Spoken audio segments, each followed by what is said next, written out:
Space out. There we go. Hello, everybody. It's Corey Poirier back with the bLU Talks virtual Flip Your Script event. And we're back here today. I decided I would jump right in and we'd keep our first guest on the screen since we were talking to him off air. Welcome back. Welcome as well to my guest, the Flip Your Script founder, Elise Rothman. So, hi, Elise. How are things? Hey, Corey. How are you doing today? I am doing fantastic. Awesome. I'm excited about today's show. Yeah, I'm super kind excited. of bringing up memories from my childhood. We talked a lot yesterday about the younger version of us, like the little girl or the little boy, right? That's sort of like still got their hands on their hips. And so, Dada, how do you pronounce your last name or the name attached to your title? Right, Naba Neil Ananda. Naba Neil Ananda. Very good. Naba You got to Neil break it down. It's like German. You have like a paragraph. Your big long paragraph will be one sentence. So what does it mean? So Dada means brother. Yes. And since the whole thing sounds great. And Naba Neil Ananda means one who derives bliss from the vastness of the infinite blue sky. Ooh, and look at that. You have the blue right up in your corner by your face. Oh, yeah, right. Like, hello, how much more appropriate could your name be right now? And I live in California, which has lots of blue sky days, so I love it. Yes. Well, welcome to the show. Amazing stuff. Well, Dada, what we do, and one little preface just before that, we talked about it the last couple of days, so I'll just add the bLU Talks. The two latest books are now out. Dada's going to be in an upcoming issue of the book as well, an upcoming edition. But the book 2 and 3 have just hit the Amazon virtual shelves last week, and they're still on the chart. One of them is number 1 in like 3 or 4 categories still, almost a week later. So the books are still making things happen, which is awesome. And I'm still getting orders from the pre-order site, which is separate from Amazon, where then we have to go and place them on Amazon. So things are still happening with the book. So I can't wait to see your entry, Dada, and see how it all comes to life in print. Thanks so much, Corey. And it's great to meet you, Elise, especially since we've discovered we have so much in common. I know. I wonder how this is going to unfold. Yeah. We never know, do we, Corey? No, we never do. And I think Elise's meaning we never know how the Flip Your Script interview is going to unfold in general based on past experience. And this is Dude Day as well. This is what day? Dude Day. Oh, it's Dude Day. Yes. We have dudes. I'm like, well, we're not going to say it that way, but like it's a dude sandwich, and I happen to be like. Normally, what Elise is driving at too is normally we seem to have female heavy shows. Like there's usually more females than males. And today, Corey's the filling. Yeah. And today, it's other than Elise being the co-host, it's males completely. Okay. And my brand is the Mink Dude. So it's real Dude Day. Yeah. Oh, perfect. I love it. I said yesterday he's the Mink Dude, and I never even thought of the Dude Day connection. So that's awesome. Dude Day, I love it. And so, Dada, where I was going to go with that is that what we usually do is get our guests to introduce themselves a little bit, just to give us a little background of who they are, what they do, or how they spend their time. And then we're going to dive in deeper anyway. Sure. Kind of a mini who you are. So okay. You could take that away and tell us a little bit about you? Sure. So, yeah, I didn't grow up with the name Dada Naba Neil Ananda. I'm from New Zealand originally. And when I was about 20, I underwent a big change in my life. I had a big sort of spiritual experience and decided that I sort of wasn't really decided. I felt drawn into this world of meditation and yoga and spiritual philosophy and sort of trying to change the world by helping people to change their mindset, which is, of course, part of our theme. And so I became involved in a spiritual movement called Ananda Marga, which means the path of bliss. And I ran away and became a yogi. So I grew up being a musician. I mean, I was studying music. I wanted to be a rock star, like every 20-year-old musician, I guess. But I ended up, taking a very different path. Went to India, studied with this remarkable spiritual figure. His name was Anandamurti. Sri Sri Shri Anandamurti. Shri Anandamurti. Yeah. I know that name very well, Dada.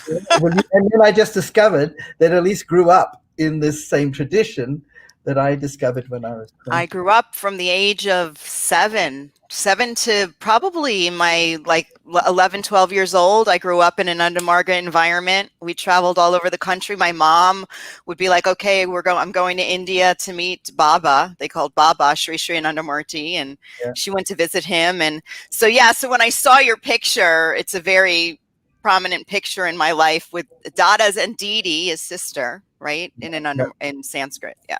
Yeah. So I became a monk, and then I've been assigned in a lot of different parts of the world. We get posted like letters, and so I've traveled a lot. I've been to all of the, I did a count the other day. It's almost 60 countries or something silly. But I haven't lived in all those places. But I spent a lot of time in Australia, in India and Southeast Asia, in Europe for a long time, in the Middle East for a while, and I've been in the US for the last 10 years. And I've been incorporating my sort of music and creative writing background into my teaching. And now, of course, a lot of that's been online.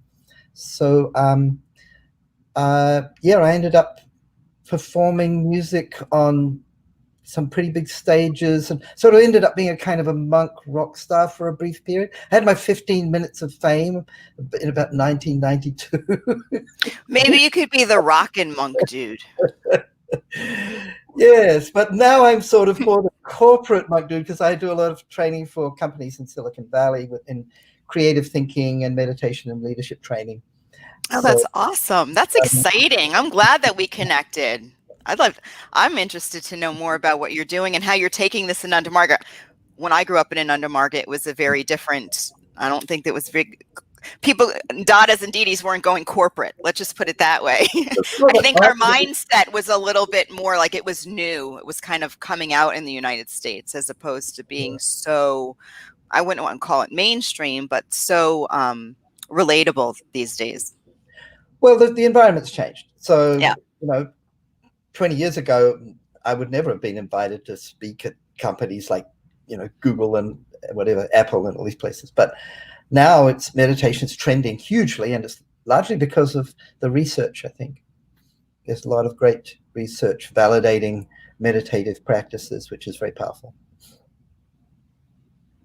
It's amazing. And so I guess, in terms of your background data, and I guess what I'm curious about is, can you take us, I guess, back a little bit to what was the massive catalyst that made the switch in your life? Because obviously that's a major life switch.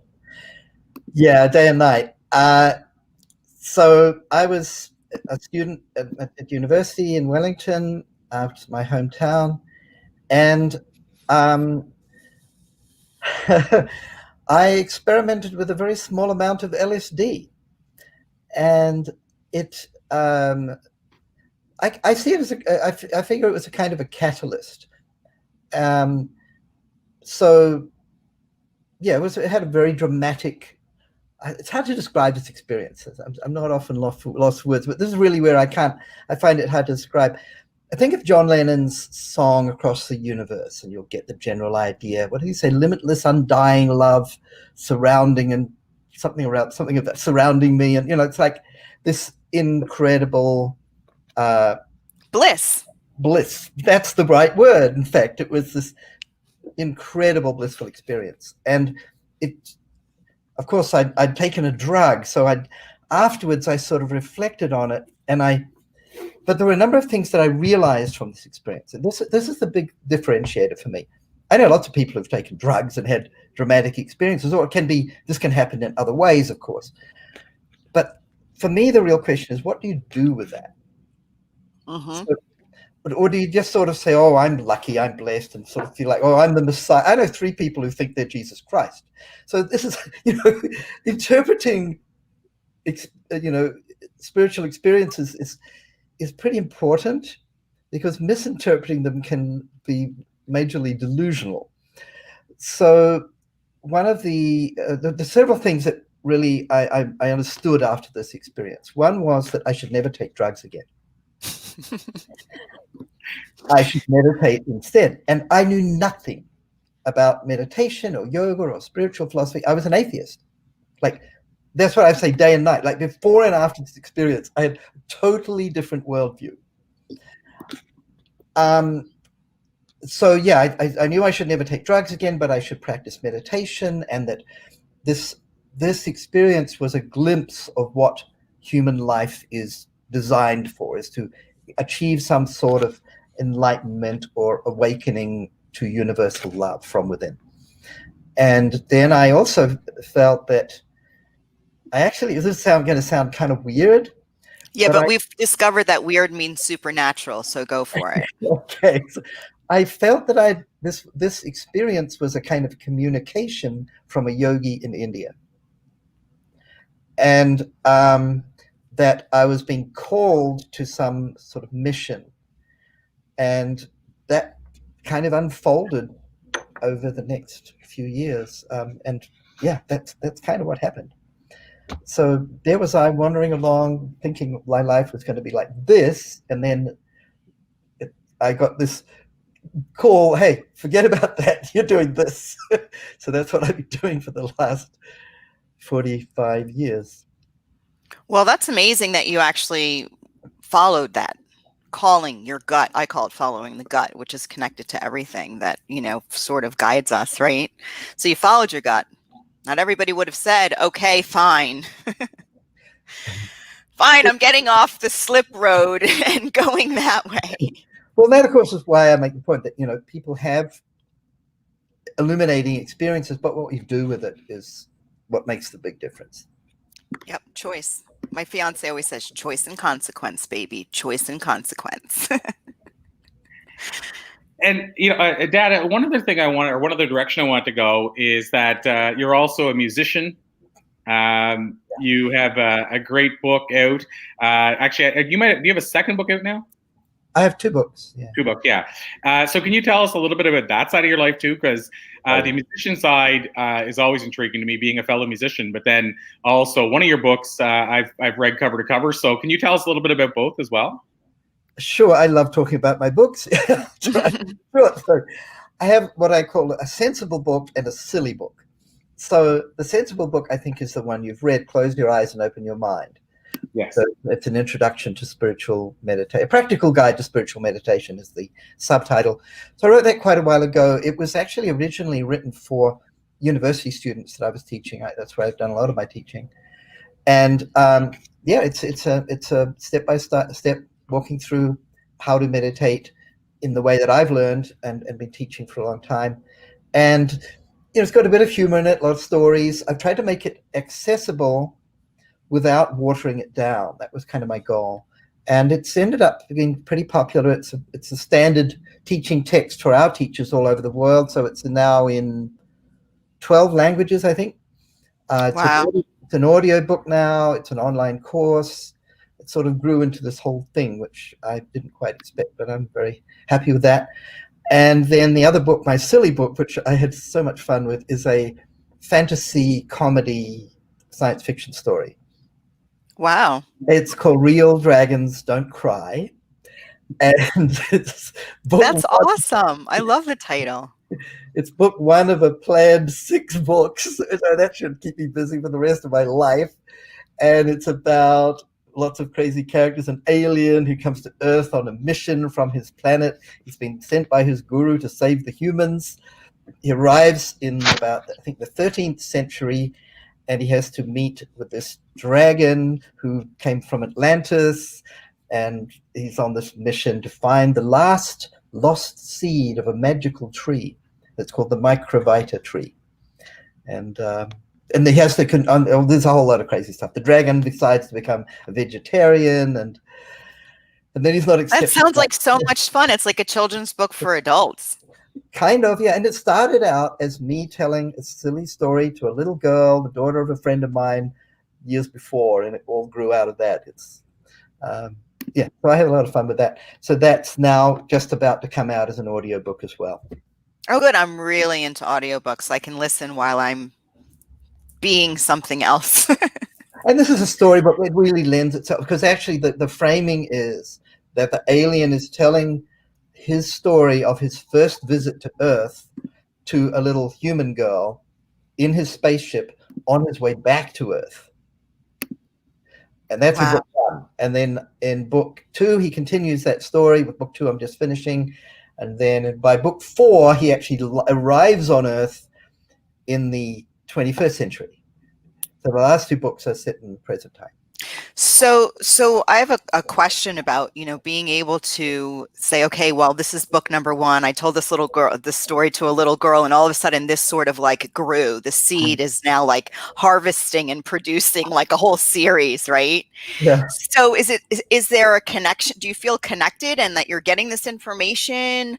Like, I always wonder with authors who kind of, it's like a vision board, but like in detail.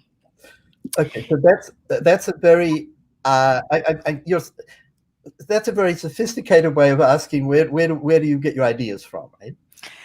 Well, a little more detailed Sure. way of asking it, because I believe in tapping in and having inspired thoughts and connecting to infinite intelligence, and what we have here is really just the receiver of what we can connect to. So I'm just wondering if you're connected to anything. Do you have a little zazu on your shoulder that goes, okay, we're ready for book number 2, and this is what what we're gonna do, or what we're gonna the story that we're gonna tell? Or does it come in a dream? I mean, I don't know. Yeah. So intuition, I'd call it intuition. There are different levels of intuition, and that's one of the things I teach at companies, is how to tap into intuition, because the Silicon Valley industry is very much dependent on innovation, and creativity feeds innovation. So my own creative process is very much about tapping into the intuition, and that my primary way of doing that is through meditation. There are specific meditation techniques that actually induce that.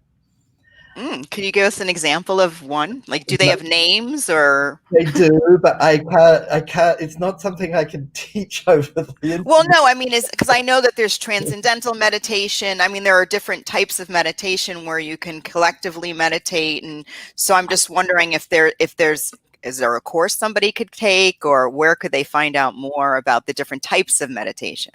Well, you can learn a little bit about it if you watch my series of videos on creativity on YouTube. There's about 10 of them, but they're short. They're like 10-minute videos. But I haven't yet finished my book on meditation and creative thinking, but I'll try and give you a brief version of it. So in an Anandamaga meditation, there are a number of different techniques or lessons that we teach. And one of them is, they're kind of related to the 8 limbs of yoga, Ashtanga yoga, which is often people think of Patanjali, who wrote about that. So we have a sort of a version of that. So one of those techniques is called pratyahara, and it means to withdraw the mind from the world and focus inward. It's essentially a visualization technique to forget the world and focus inward. And one of the effects of it, it's actually a side effect. One of the effects of this is that it gives us more ready access to the realm of imagination and creative thinking. I love it. Which is one of the layers of the mind as defined in yoga philosophy. And it's only one aspect of intuition. There's another, I would say, more subtle level of intuition, which is more the realm of insight into deeper truths, like sort of Einstein's insights into the fundamental, he talks about intuition all the time. It's sort of like the difference between Picasso thinking of painting a picture of a woman with both eyes on the same side of her head, which was a very original idea, but perhaps not a scientific breakthrough. Whereas, compared to Einstein's sort of, insights into the fundamental workings of reality. Okay, so the different types of intuition. But this is about creative intuition, which is kind of Picasso's zone, which is, where vegetarian dragons come from and so forth. So, yeah. And once what I found with meditation is, as soon as I started practicing it really intensely, right from the beginning, I was meditating for almost an hour a day, or no, 2 hours a day pretty quickly. And really like 2 hours in a row, or did you take a break? 2 1-hour sessions a day. Okay. Was routine after like a few weeks. Mm-hmm. So I was really into it. And it had some pretty dramatic effects, as you can imagine, because that's quite an intense practice for a beginner. And one of them was that I had this eruption of ideas and imagination and stories and music, and it was overwhelmingly fantastic fun. And it kind of hasn't stopped. So I'm never short of ideas. I'm often short of time. And I get it. I feel like, listen, if I could just open the idea store, they just come and flow. And I'm sure you probably experienced similar, but when you have so many ideas and inspiration and creativity, and you get so I get excited, and I just want to like share because it's so much fun. It can be overwhelming for those that are a little bit like, whoa. You know, we were just talking about this, Kelly and I, about life is a buffet. You don't have to eat everything, but boy, there's so many choices, you know, and then you tap into another realm of intuition and connect to something even greater where you can create even more options in the buffet, like real dragons don't cry, etc. And it's like the possibilities are truly limitless. Yeah, which is a blessing and a problem, because originally this was supposed to be one book. And it's right. Well, how does a dragon, what does the dragon do? He writes it one book at a time, right? It's well, and one of the things I wanted to I guess move in a different direction with is, you know, Dada, I was reading a bit of your bio before we came on today, and so I went back to it, and it's insane. You know, you said that it wasn't always this way, but you started, I noticed in your bio that you were ordained in 1979 as a monk. Mm-hmm. So it's definitely been a large part of your life. And, you know, I was reading that you have taught in 40 countries, shared the bill with the Dalai Lama. I saw this here, but I knew that you taught at Apple and Google, and you've done a TEDx talk. And so this brought you on a big journey. Can you tell us maybe a couple of the biggest milestones for you? Like, what were the biggest moments of, you know, I guess we'll say, wow, you know, I'm making a difference, or wow, this was a really important moment? So there are the sort of internal ones, you know, huge moments, but I guess you're asking more about sort of external things, achievement type things that are more visible. Yeah, like when you were standing like with the Dalai Lama going, wow. Yeah, that was my 15 minutes of fame. Okay, let's talk about that. So there was this amazing conference in Brazil in 1992, and it was the first United Nations International Climate Conference, and it was kind of somewhat sabotaged by the United States and Malaysia and a few other countries, so it didn't achieve everything they hoped to, but it was the first step, which later, the next iteration was the Kyoto Accord. So it was a very, very important initiative, and it was the largest gathering of heads of state in history in Rio, in Brazil. And so that was the United Nations program. And then they had a parallel conference of non-government organizations, which attracted more than 30,000 people. It went for 3 weeks. And I was invited to that as a musical performer primarily. So I came there and I played a concert to like 5,000 people.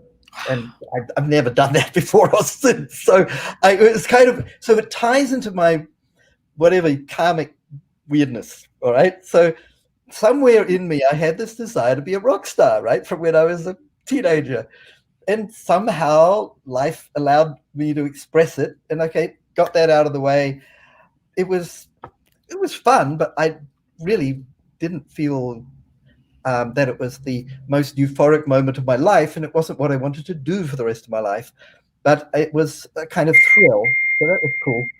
And of course, you know, there was this amazing night where there were a lot of different spiritual groups there. So there were environmental groups, of course, that was major. There were human rights organizations. There were different spiritual organizations. There were, you know, ecological farm people and all kind of, very practical, practically oriented, well-motivated people doing stuff. And one day was sort of designated the kind of spiritual day. So that night, everyone was invited to stay in the park, which was along the beach in Rio, all night. So we had tens of, maybe not everyone did, like there were like 15,000 people overnight, awake all night. So there was, Wow. each spiritual group was given a kind of pavilion, and they were all domes. There were all these cool geodesic domes, and we could do what we wanted, sort of our rituals or chanting or meditation in our dome, and people could wander around and visit and join in. And that went on all night. It was amazing. So we had this all-night chant in our dome, and then the Hare Krishna. Is it like a kirtan? We had an all-night kirtan chant going on in our dome, and it was 100 people and more, a couple hundred people usually all night. Then the Hare Krishnas had something similar, and then there were all sorts of different spiritual groups, including some very interesting ones that are indigenous to Brazil.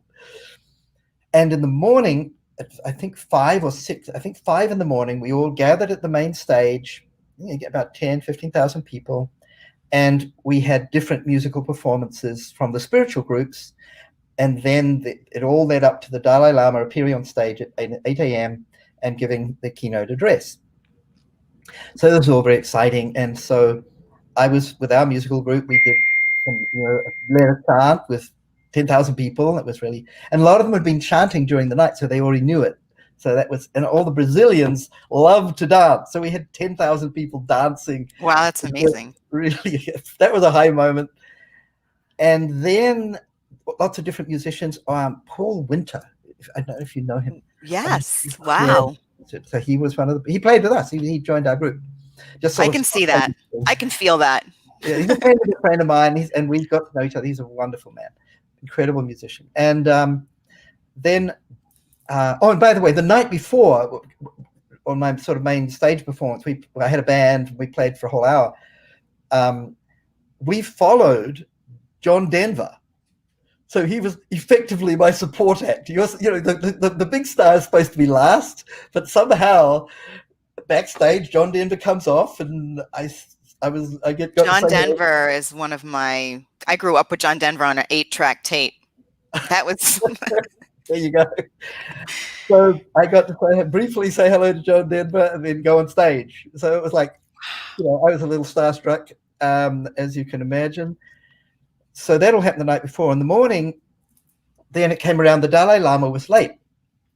He had been delayed, some security things or whatever. There's crowds. I mean, they were packed with people from all over the world. There were journalists everywhere. This was world news, right? Especially the United Nations conference primarily, but also the NGO conference. So the Dalai Lama was late, and then they were scrambling. Oh, we got to fill the gap. And they approached us and said, would you like to go on again? So, yeah. So we went on. We were leading another big chant. Everyone's chanting and singing and dancing as the Dalai Lama arrives. And he came on the stage, and then each spiritual group had a kind of rep on the stage with the Dalai Lama. So I got to be our rep.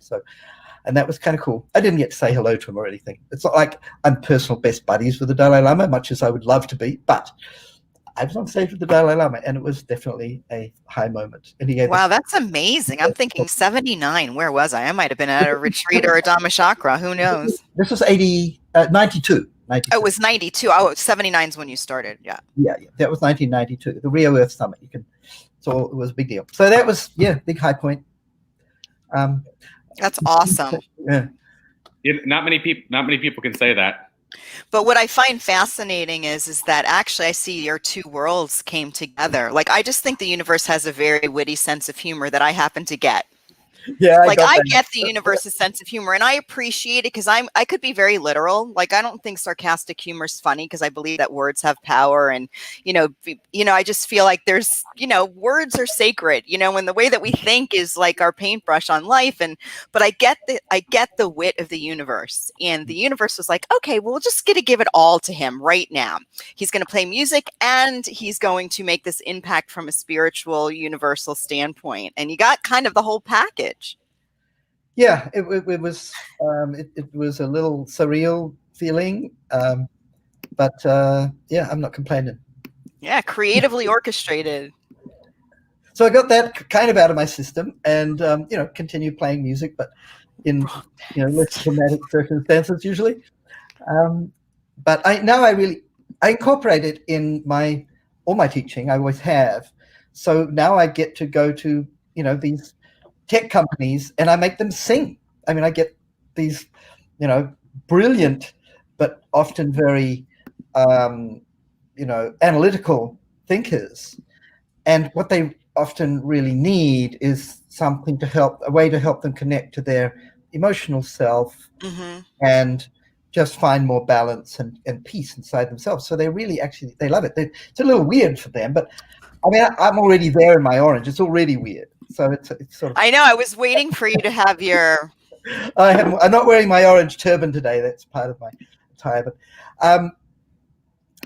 so it's already. They're already expecting something a little weird. So me getting them to sing, nobody really worries too much, and they love it. I mean, the kind of feedback I get is consistently kind of. I remember an executive came to me after we had done this program that was at Cisco. Actually, it was my first real keynote, Corey. Oh wow! Yeah, and one of the executives came to me afterwards. She said, this short chanting and meditation thing we did just for a few minutes. She said that was the first time I felt peace in months.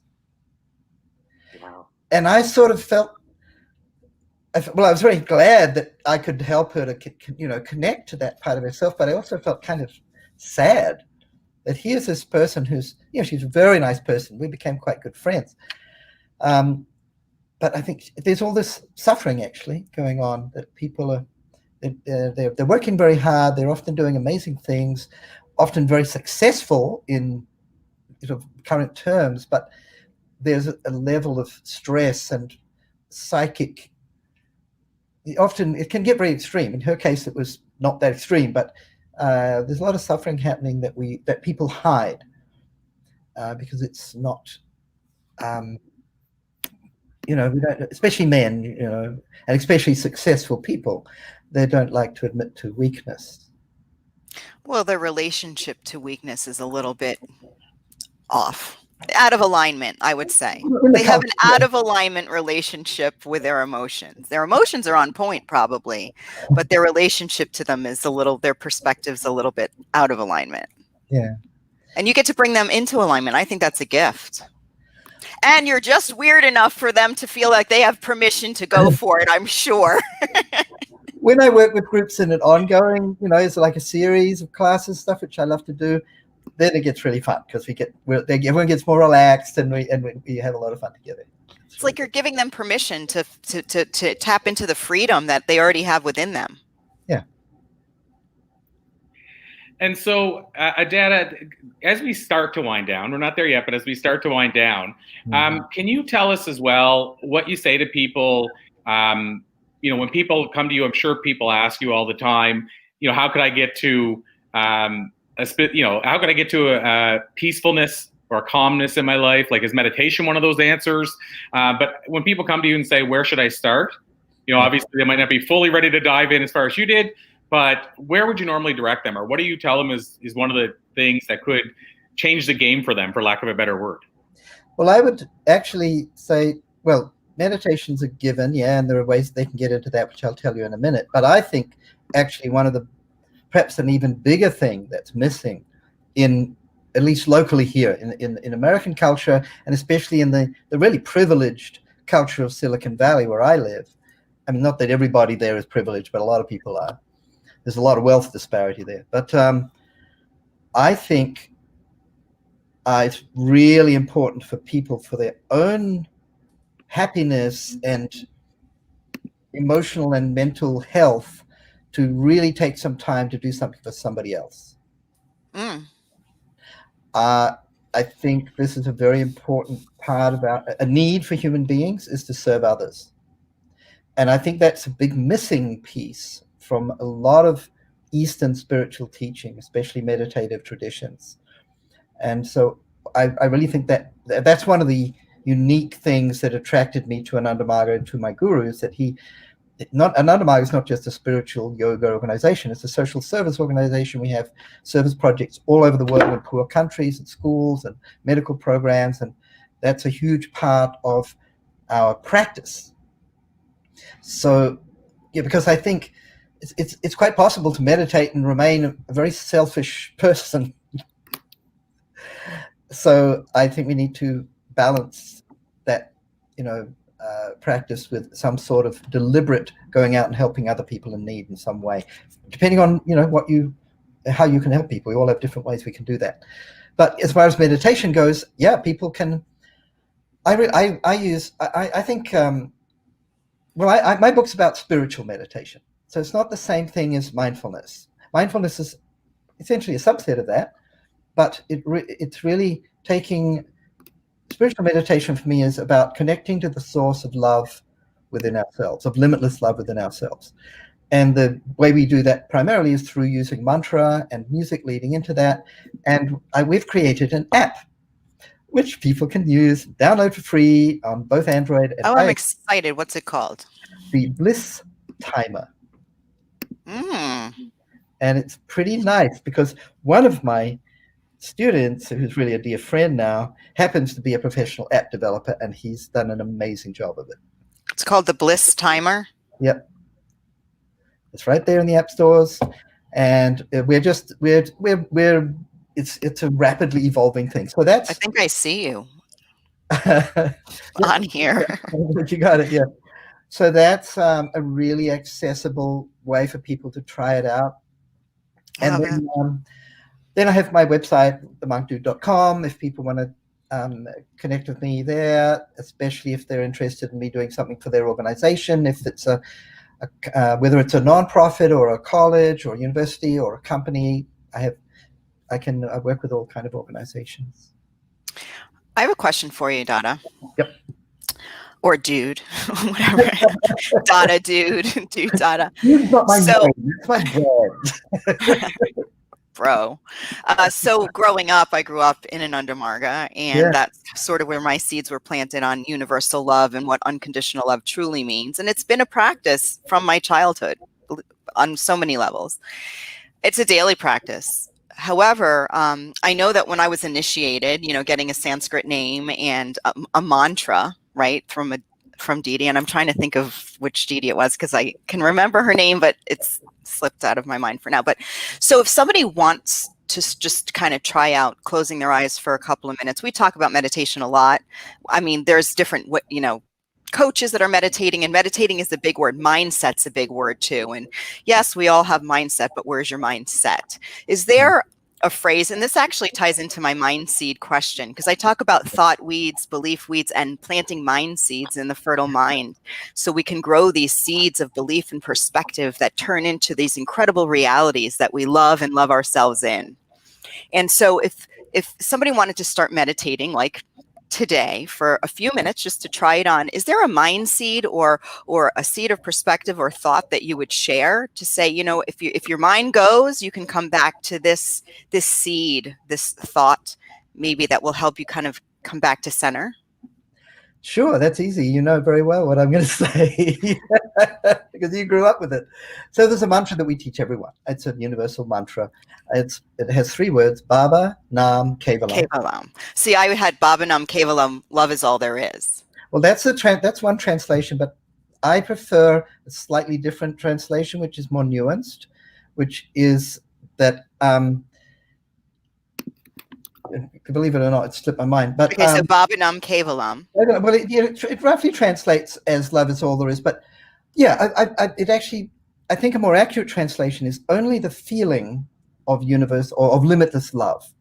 So the idea is that you're connecting to the source of limitless love within yourself and focusing on that. And the mantra is kind of taking you there. Mm-hmm. And of course, in the app that I mentioned, there's lots of music there with this mantra, and it walks you through it. But yeah, that's what I usually teach people in the beginning and people use that as a meditation focus, and it works really well.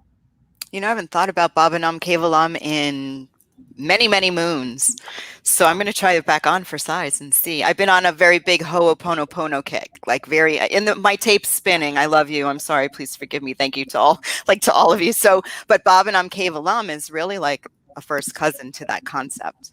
Mm-hmm. Yeah, there are mantras in many, similar mantric or sort of mantra style practices in a lot of traditions. Sure. Yeah, absolutely. This Awesome. Super exciting to see that this perspective and philosophy is being integrated into environments that have so much impact on so many people. If you look at Google's and Apple's and Cisco's even, I mean, I've been in the restaurant hospitality industry for years, but like all of these companies and businesses have individuals that are working there, right? We have to remember that we're all beings making up these corporations. And when you can help an individual in a group like that and help many become well-beings, they're going to have such a more powerful impact on the world on a level that we don't even think of. Absolutely. That's one of my, very deliberate reason I'm focusing there. The AI, of course, is, emerging very rapidly, and AI, the personality of the artificial intelligence reflects the personality of the people who create it. Absolutely. So this is pretty, it's very impactful.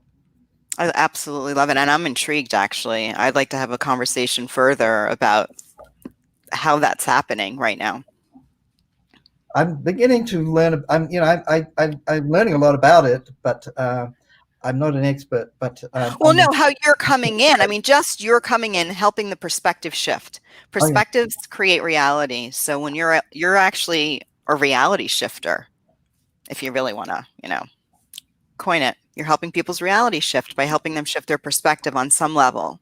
We see it all day when we have guests like you on, Yeah, I guess that's a neat perspective on it. Thanks. Yes, I'm all about the perspective. I like the perspective. Let's flip your script on that and shift the perspective. Yeah, because when you go in with that understanding, wow, I'm actually creating reality here by helping people shift their perspectives and create new realities.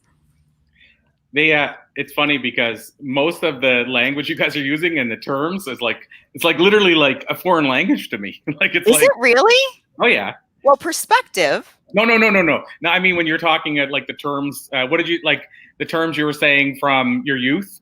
Oh, it's a Sanskrit munch. I mean, Bob and Kevalam's in Sanskrit. Yeah, that right there, stuff like that. Like that's foreign to me. I'm like, just like, what is that? Oh, it is, but it is foreign, so it's okay. It's Sanskrit, so it is a different language. That's what I mean, like literally. Yeah, literally. I'm impressed, at least because I know you told me you were excited to have Dada come on because there was some connection there from early on, but I didn't realize how deep into it that you were and like knew this different language and had your mother like kind of raise you with it. I didn't know all that stuff. Yeah, well, well, I'm going to just add that to my story because it's really an interesting story now that I'm thinking about it. Like that whole perspective to be so global. We lived in Long Island in a very suburban neighborhood. Our neighbors were not thrilled when the Dadas and Didis decided to have kirtan on our front lawn. I can tell you that, with all the red orange turbans and orange whatever they would call it, playing guitar, doing kirtan on our front lawn, literally was not a huge hit in suburban Long Island. Trust me. We now have a very beautiful school in Long Island. Where in Long Island? Hempstead? I can tell you in a second, but I think it's Hempstead. That's where we think it is Massapequa or something. Let me see. Because I did a little Googling when I heard that you were coming on. I'm like, Nunda Marga's still around? What? It's in Merrick. Merrick. Okay, it's in that area. And it's called the Progressive School of Long Island. And it's open, most of the students are from the general public. It's not for Ananda Marga members or their children. It's very open. And it's a fabulous school. And they have an amazing, the graduates go on to do remarkable things. As a rule, it's a really wonderful. I can imagine with those seeds of perspective and understanding to go out in the world. It's amazing. Amazing. So it's called the Progressive School of Long Island. Yeah. I have to look it up and see. But yeah, that's where it all started for me. That's It's like I said, it's just so amazing because I didn't know any of this. Yeah. Obviously I knew that. I know There's so many little secrets that people don't know yet. I'm eking them out into the world a little at a time so y'all can handle it. If I went full bore right away, it would just be too much. Oh, and just while you're here, Corey, I'm just doing the last bit of editing on my chapter for the next Blue book. Yeah. And it's got an octopus in it. It's got an octopus in it. Did you say? In the story, Is that the 8 limbs? Does it represent the 8 limbs in yoga? It can do, but not in this instance. Playing a different role. That's amazing. I can't wait to see it. I'm so excited. Remind me, Corey, when we close out for the day to have a chat about when the deadline is, so I don't miss another book. Well, deadlines, I think. Data said he needs a big, scary deadline, and then he's updated me a few times saying, "Getting close now," but he's missed the deadline. So you guys are both on the same page. Yeah. What's his name? The author of Hitchhiker's Guide to the Galaxy, great writer. He died young, unfortunately. He used to say, "I love deadlines. I like the whooshing sound they make as they go by." Right. Oh, missed another one. Oh, there went another one. That's so, Data, anything else you want to share just before you run off? I know you gave us your mind seed for Elise, and you shared so much about your past, and of course, we want to know how people can connect with you to learn more. Anything else you want to share besides that, or do you just want to tell us how people can connect with you if they want to dive deeper and learn more about you? Well, I think I've said most of the main things, but I would say so we're still in this pandemic, and a lot of people are suffering a lot of more stress and anxiety than they were already suffering, which is, been a growing thing for a number of years in this culture and around the world. So if you really want to help yourself to manage that, and not just that, but if you also want to really develop your own potential and the potential of your mind to be more focused and more creative and just easier to get along with and more empathetic, try meditating. I love it. And I think meditation is in some ways the answer for so much stuff that we've asked the question but don't know the answer to. So I love that you share meditation. It's so powerful. And as I said, it's the easiest way to get to it is either check out the app or just go to my website, themonkdude.com, and you can contact me directly through that if you want to. Awesome stuff. Well, Data, this has been an absolute pleasure. I knew it would be. Always so thankful for you, grateful to you. As you know, I'll call it a to be continued because it's not the end. And we'll look forward to your chapter rolling on through and seeing it come into print, just like Elise's.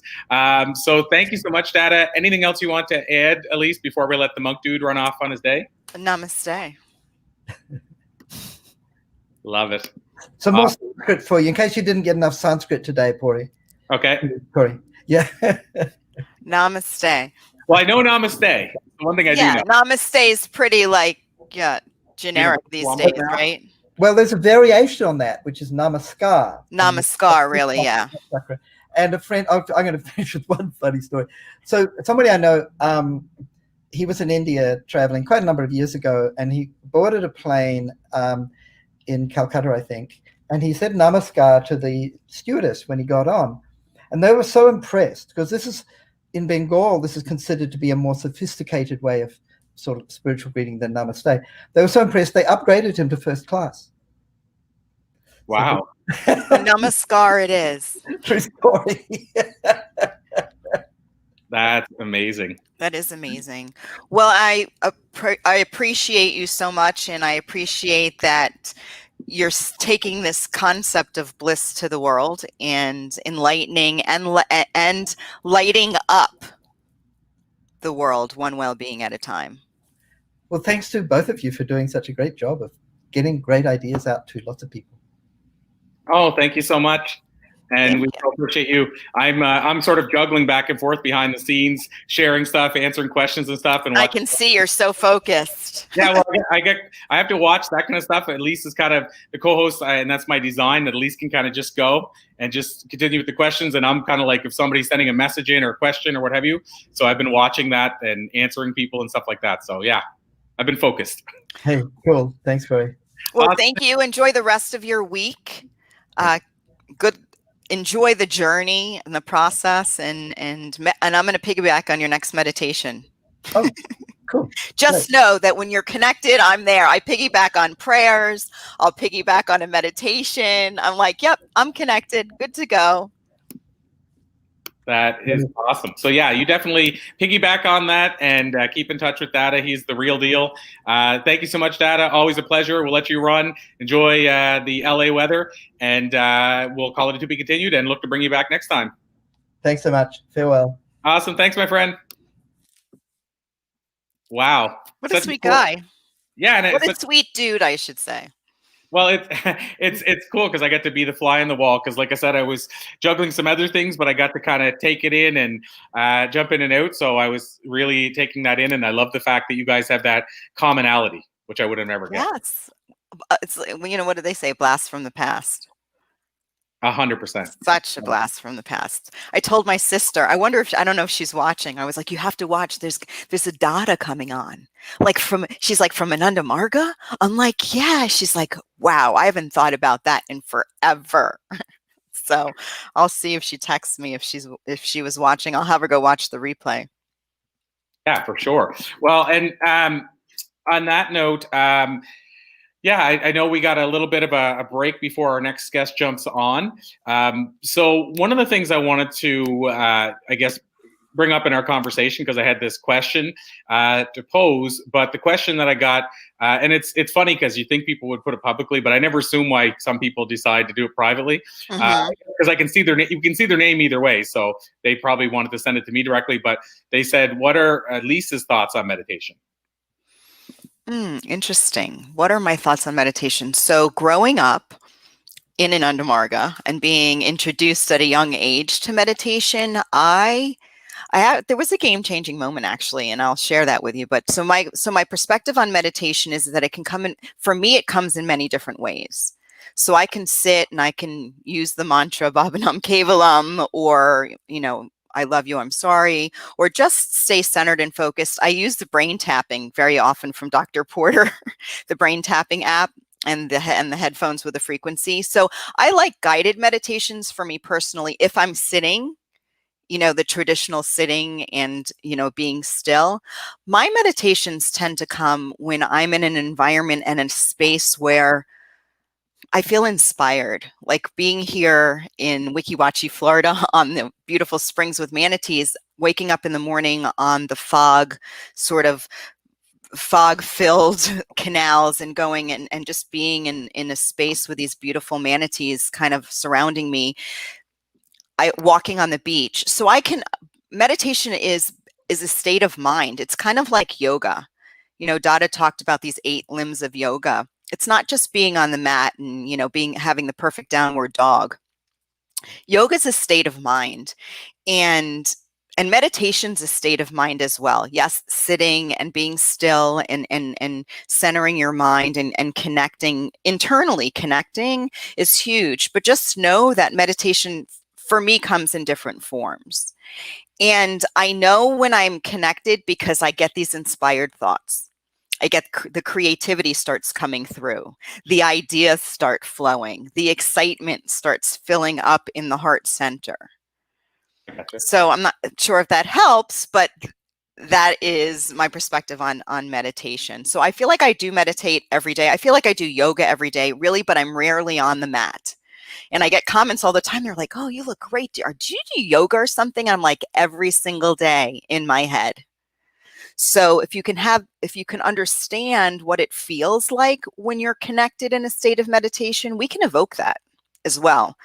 I mean, meditation's important, but when you're so far removed from that and you're in a very stressed environment, you're working in a corporate environment, there's things going on, you have kids, you're not sure where your next paychecks coming from, and you're paycheck focused, and all of these things, finding that space or that memory that evokes the feeling of that calm is a really good place to start as well.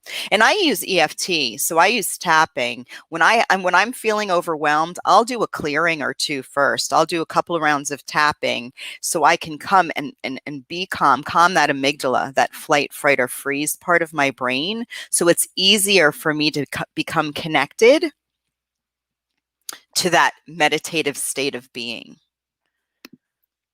So it's kind of a shortcut. Like if you're feeling overwhelmed and you just sit and meditate, it's going to take you a while. So let's do a little bit of a tapping. Let's tap and clear some of what's holding you from already being there. And then when you sit and meditate, it's like so much quicker to connect. I love it. And so another follow-up question that I had two questions. So this is the second one that I had was, what is your, and I think you've shared this a few times, so it might be a revisit for some, but what is your thought about energy and healing? So they didn't go into more detail than that. So they just said energy and healing. That's pretty, that's pretty wide open. Well, so energy is either flowing or blocked, right? So when energy is flowing, right, and every cell in our being and, every organ is getting what it needs, so, and the energy is flowing that way, that's being in a state of healing. That's a healing state of being. When we have emotional or energetic plaque, is what I call it, caused by emotional plaque, our energy is blocked. That's where dis-ease comes from. And we have a lack, we're lacking in some area of being a well-being in our entirety. So energy and healing are tied, are tied together. When our energy flows, our healing grows. And when our energy is blocked for whatever reason, I mean, and a lot of times that there's an emotional block, and I call it emotional plaque from, we don't even know, right? We get emotional plaque buildup.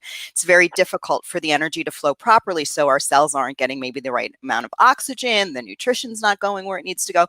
So paying attention to how we feel is how, so I always say that if our energy had a designated driver, a DD, it would be our emotions. I like that. So if you're feeling less than, right, or you're feeling out of alignment or ill, right, or dis-ease, I would check back in and say, well, you know what, how am I feeling? Like, what's coming up? Am I scared? Am I overwhelmed? Am I frustrated? Am I disappointed? Am I angry? And I guarantee you those feelings are constricting that energetic flow. Well, and I'm going to post what's up. Heather commented on her comment, I should say. Absolutely. Or even like on your way to getting in the shower, if you know what I mean. Like just sitting, even if it's for a moment on your way to the shower, wherever that might be, is I have those moments. I was like, oh my God, I was just in the bathroom and I just got to tell you. So yes, and that's something, because we have this idea, this collective, I would say, idea of meditating, and it's and the relationship and the definition to it is that it's serious and you have to sit there and it's like a struggle. And so already going into meditation with that relationship, you need to shift it. You need to flip your script or flip the perspective on what meditation is. Just like when my clients are struggling and they've been struggling maybe just in one area of their life, like everything else is great, but that one thing is holding them from truly embracing all of what they have. That sucks. Absolutely. Right? People are working, families work so hard, and then there's struggle and conflict within the family and, at work or with an individual. And it's all about limiting beliefs and subconscious blocks that are really at the root of the choices that we make, the perspectives that we have, our health, our relationships, our overall fulfillment. Well, and I had one other quick question pop up I wanted to just check on. I know Data is still listening in. So the question was, will Data be a part of the Amplify Your Message event, which is completely separate from this event? But Data, since I think you can hear me, we'll chat offline because you might be a good fit for the author day. So anyway, let's make sure I'm honest to reach out to you about that because the event's coming up really soon and you would be a good fit. Heather added this in. It's about centering and going within. Yes, non-contributing beliefs around meditation. Yes, Heather, I agree, because that's the first and foremost. What is my relationship to this? And the way that you check in on that is what is coming up? What is it bringing up in me? That's like number one.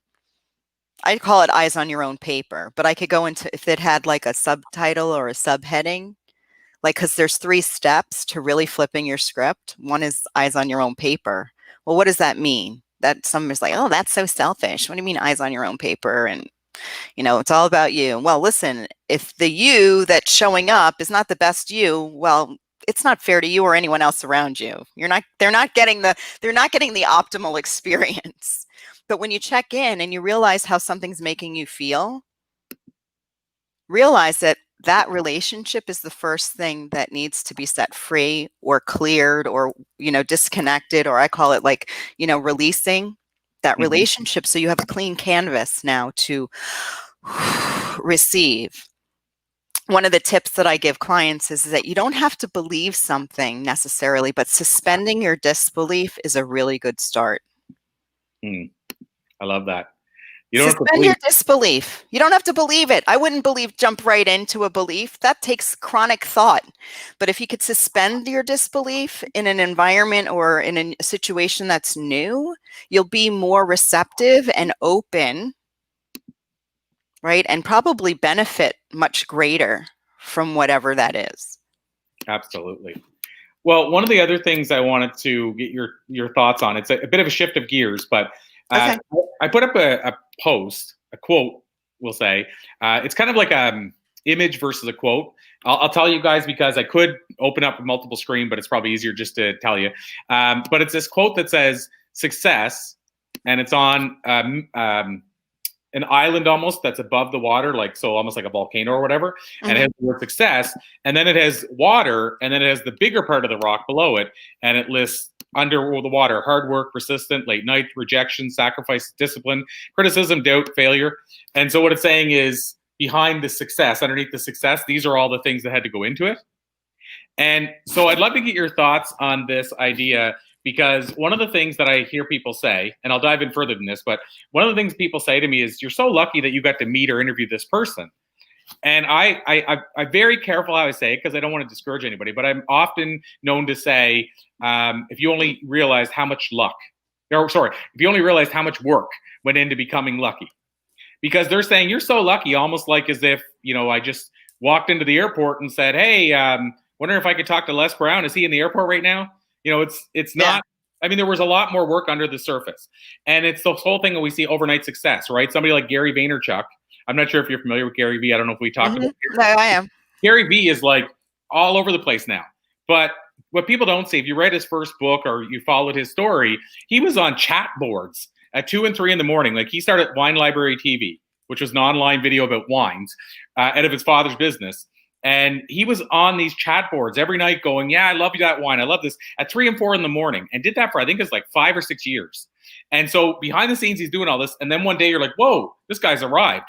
And then he gets like I think it was a 10-book deal with HarperCollins or something insane like that. And the point is, then I talk to people say, oh my God, look at this Gary Vee. He's so lucky. He just like basically started and he's the newest thing. And no, that's not the case. Rachel Hollis, if you guys know her, I saw her talk one day and she said she had 3 books that failed before the one that's huge now. And she had a podcast that I don't know how long she did it for, her and her husband, but I think it was like 6 or 7 years. I followed them on Instagram, and now I follow each of them because but I don't know what happened. But they put in a whole lot of stuff below the surface when nobody was watching. And so I'd love to get your thoughts on this, the idea that overnight success versus, or getting lucky versus the work that goes into becoming that lucky. And we do know, like somebody like Justin Bieber, I think we all know who Justin Bieber is. Justin Bieber was discovered on YouTube, and you could he put in the work before he got discovered. But you could kind of argue that he went from zero to all of a sudden everybody knew who he was because of YouTube. So you do have those kind of things that happen. But typically, most of the people I've seen that are at the highest level, it's years and years and years in the making. Jack Canfield was 48 before he wrote Chicken Soup for the Soul. Let's be honest. It wasn't like he started speaking and started writing that day and said, here's Chicken Soup for the Soul, and it was a hit. I mean, it was somewhat of a hit, but he was 48. He'd already been teaching for 20-some years the same stuff. Anyway, long tangent, but I'd love to get your take on it. No, I'm glad that you went into detail. So I'm going to put a spin on this. You know me. I'm going to flip this around a little bit, and I'm going to answer the question, and it's going to be a very it's going to be a broader answer. Okay, so yes, success. First of all, I pose the question that everyone listening, everyone who's going to be listening, ask themselves, how do I think I'm going to feel when I am successful? Not if, but when, okay? And ask yourself, why do I feel the need to achieve this success? Because these are very important questions. And I know we pose them as the why and the how and the yes and the KNOW. Like there's many ways to ask the question, but what is it about this idea of success that you would like to acquire? Because when I heard you say that he got a 10-book deal, I'm thinking I wouldn't want to have to be writing those 10 books. Honestly, like I had to get really real with myself in this whole process, you know, creating the Flip Your Script stage, having an opportunity to really go as far. I mean, you've given me the reins. I could go as big and as far and as wide and as global as I want with this stage. And it actually gave me an opportunity to really question, what is it do I want? What is it that I want in this lifetime? And how do I really want to spend my time? I love being on the stage. I love having Flip Your Script Fridays, but I know how much work you put in to what you're doing. Like I know the time that you put in, Corey. I mean, we don't talk every day, but I get what it takes to get there. So, but you do it because you love it. Right? I mean, I'm assuming let's just say you do this because you love it. And I'm assuming that if you didn't really like it and you didn't love it, you'd do something else that you loved more, right? So is it really struggling and work if you're doing what you love? I mean, yeah, we have our ups and our downs, and it's hard and it's difficult and you have to be persistent, but you're great at being persistent. Right? That's like one of your strong suits is Corey is persistent and consistent. Thank you. You're persistently consistent. Right? And so I'm intending that this is going to answer the question, because the question really lies within everyone. Mm-hmm. Like I don't have the answer for you. Is my answer really? But you do, and I'm talking about the you who's listening, right? The you do. And ask yourself, what is it that I think I need to do or be or have in order for me to feel like I'm successful? Do you really want to write 10 books? Do you really want that responsibility and that pressure to have to show up every day? I mean, and there's serious questions, because once you start growing, there's going to be demands that are placed upon you by your people, by your public, by your followers, by your audience.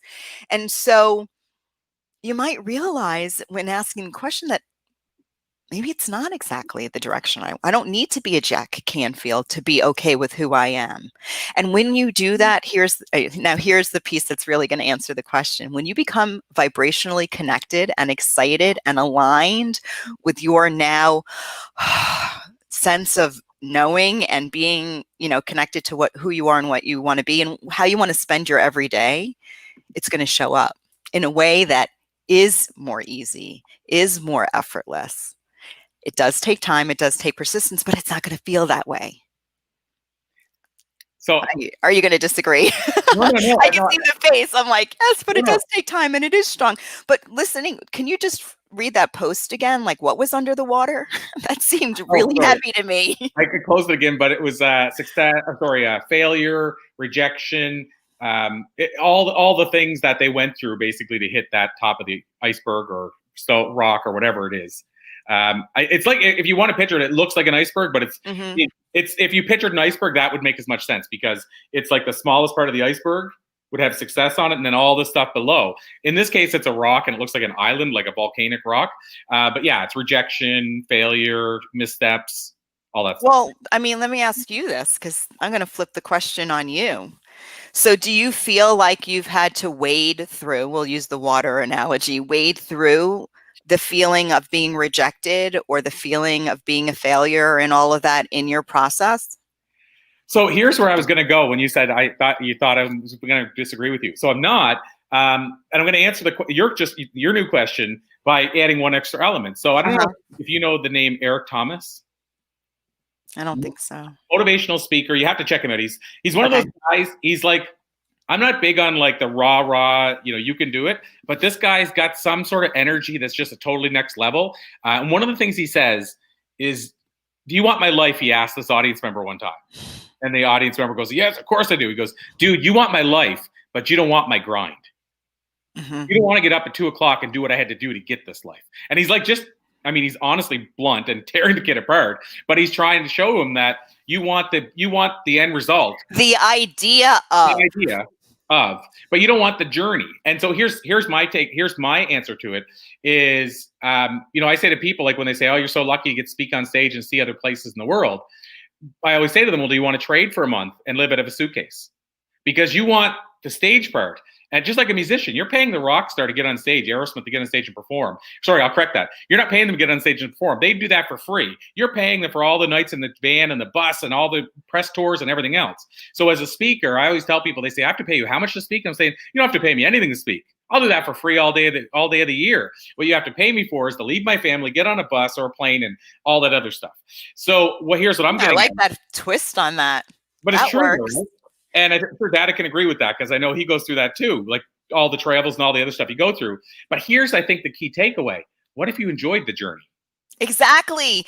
That's below. What if you enjoyed, like you're saying, swimming? I love it. I love the travel. I love the suitcase. I love all of that. The things that don't work so well for me, or I don't want to use the word don't. The things that I prefer to spend my time doing something else instead of that, is that consistently being like, there's a piece that I know that I would have to take on, or I believe that I would have to take on. Now, if I could shift that belief or suspend the disbelief, I'm totally open.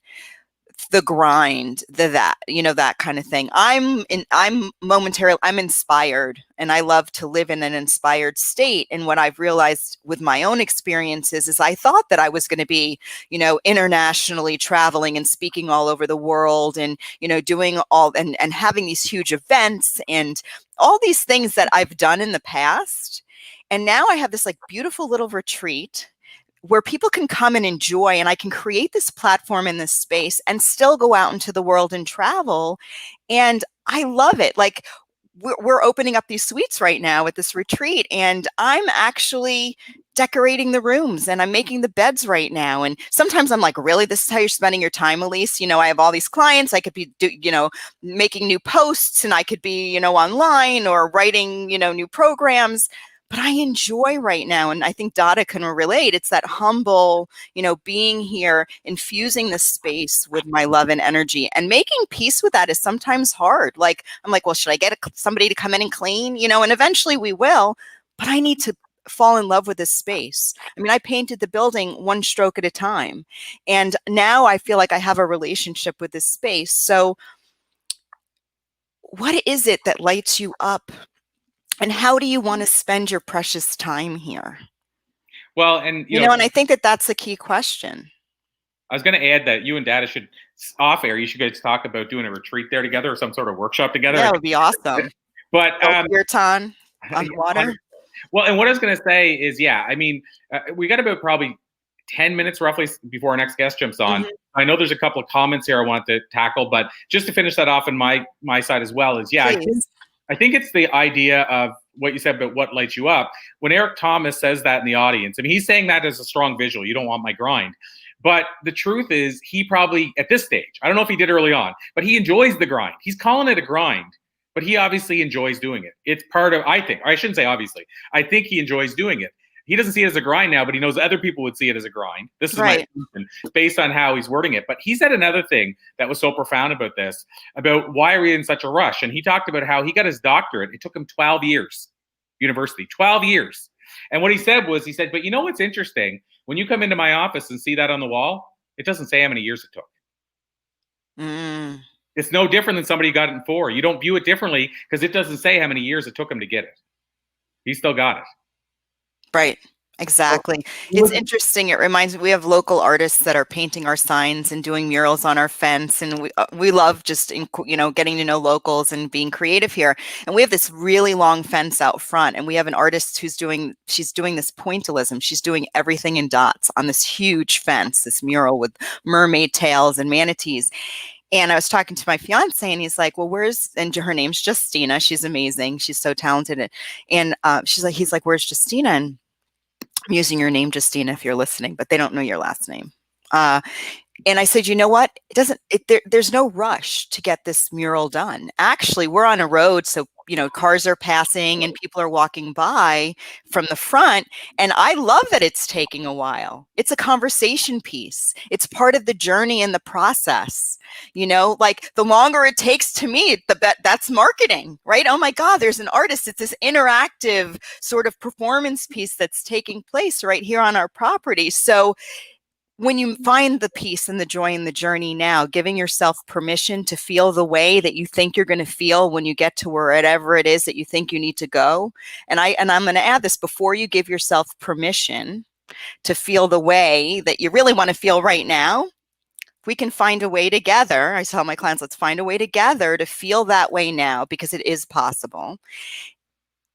Getting there is going to be so exciting that the there's not even going to really matter. And when it shows up, it's just going to be like another piece of, or an enhanced version of how you already feel now. So true. And I'm going to post a comment. There was a couple of comments, like I said, as we were talking. I also, just so people know it's in there, I posted Eric Thomas's YouTube page if people want to check him out. He's known as the hip hop preacher. Ooh, I like it. You got to check this guy out. He's the real deal. But here's one of the comments, and this goes back to my comment about luck.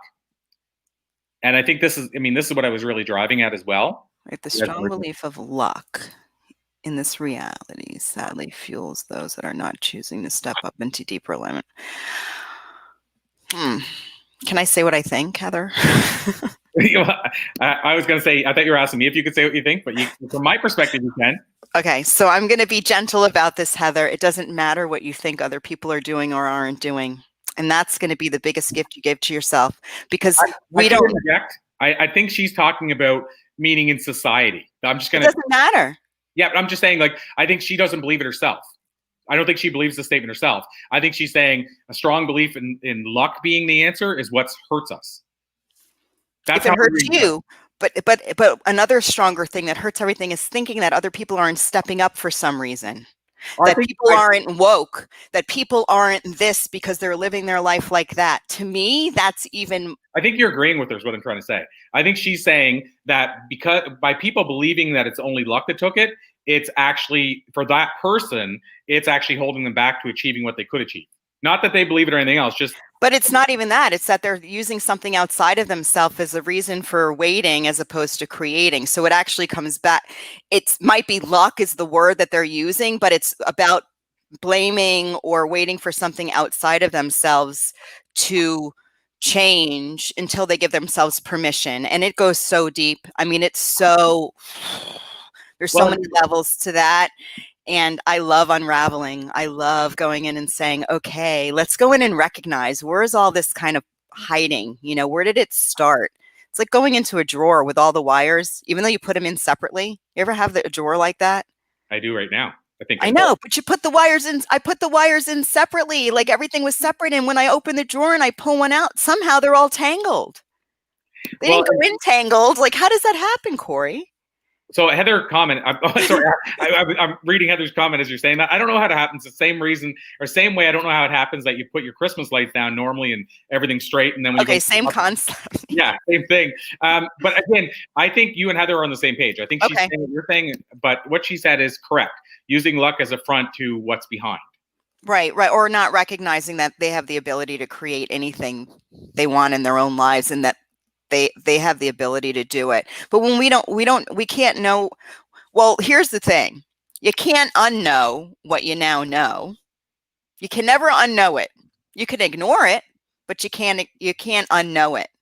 But if you don't know something, right, then you can't know it until you know it. And then when you know it, you can't unknow it. I mean, I know it sounds like a tongue twister, but it's the truth. So there's a lot of things that I don't know. There's a lot of things that I even do know, and I still have a challenge clearing or releasing or setting free in my own life, right? It's a lot more convoluted and complicated, and that's the blessing and the curse to who we are as humans, because there's so much power that we haven't even tapped into, but there's so much that holds us back that we don't have access to consciously right now.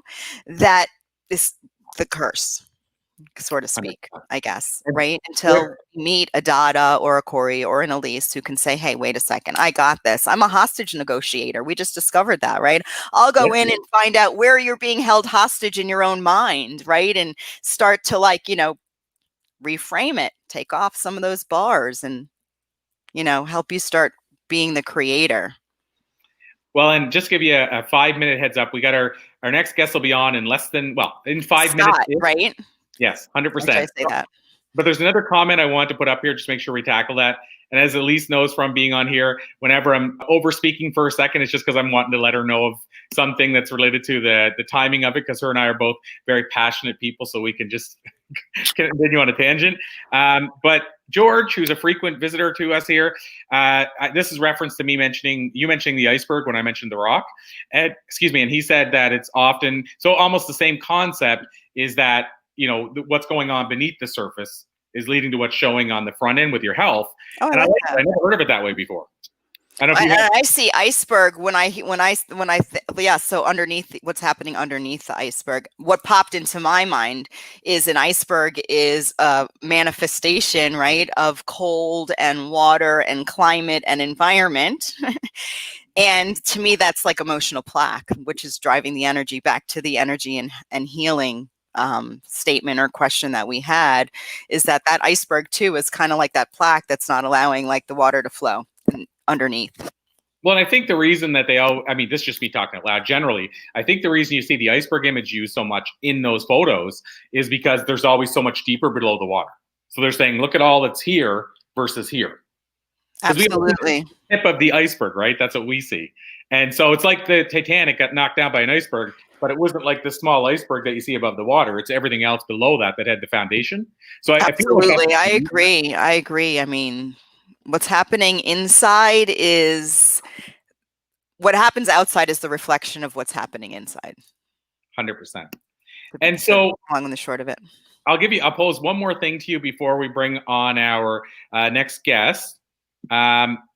So I wanted there were just a couple of comments that we can't see as usual inside our screen. Yeah, I'm not seeing the comments for some reason, so I'm glad that you are. Well, I'm seeing those comments, but there's other ones coming from because we're on 12 platforms. So that's why. Okay. I just took a peek at here, and I want to see if there's one more thing to tackle before we bring on our guest, because I want to make sure we don't leave anything to the surface. Jason Ranger said, "Just give her good, eh? Enjoy the pursuits. Bring me a rock." There you go. Karen Trussell said, "Hip hop preacher Eric Thomas, met him, great guy. I like inspired ease and grace while I create for success." So that was your comment. Eric Thomas grace loves and ease. Yes, I love grace and ease, or ease and grace while creating for success. While I create for success, and Eric Thomas loves she's saying Eric Thomas loves the challenge that comes with his grind. It's in his blood.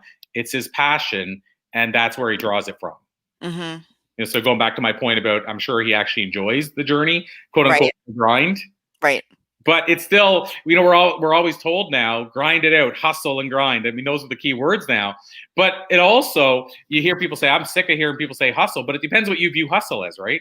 It's conditioning too. Like if you view hustling as screwing people over by doing a lot of stuff, then you're going to view it differently than if you view hustle as enjoying the journey and doing a lot. Well, and I had a relationship to hustle like that. People are like, "You're such a hustler," and I'm like, "No, I'm not."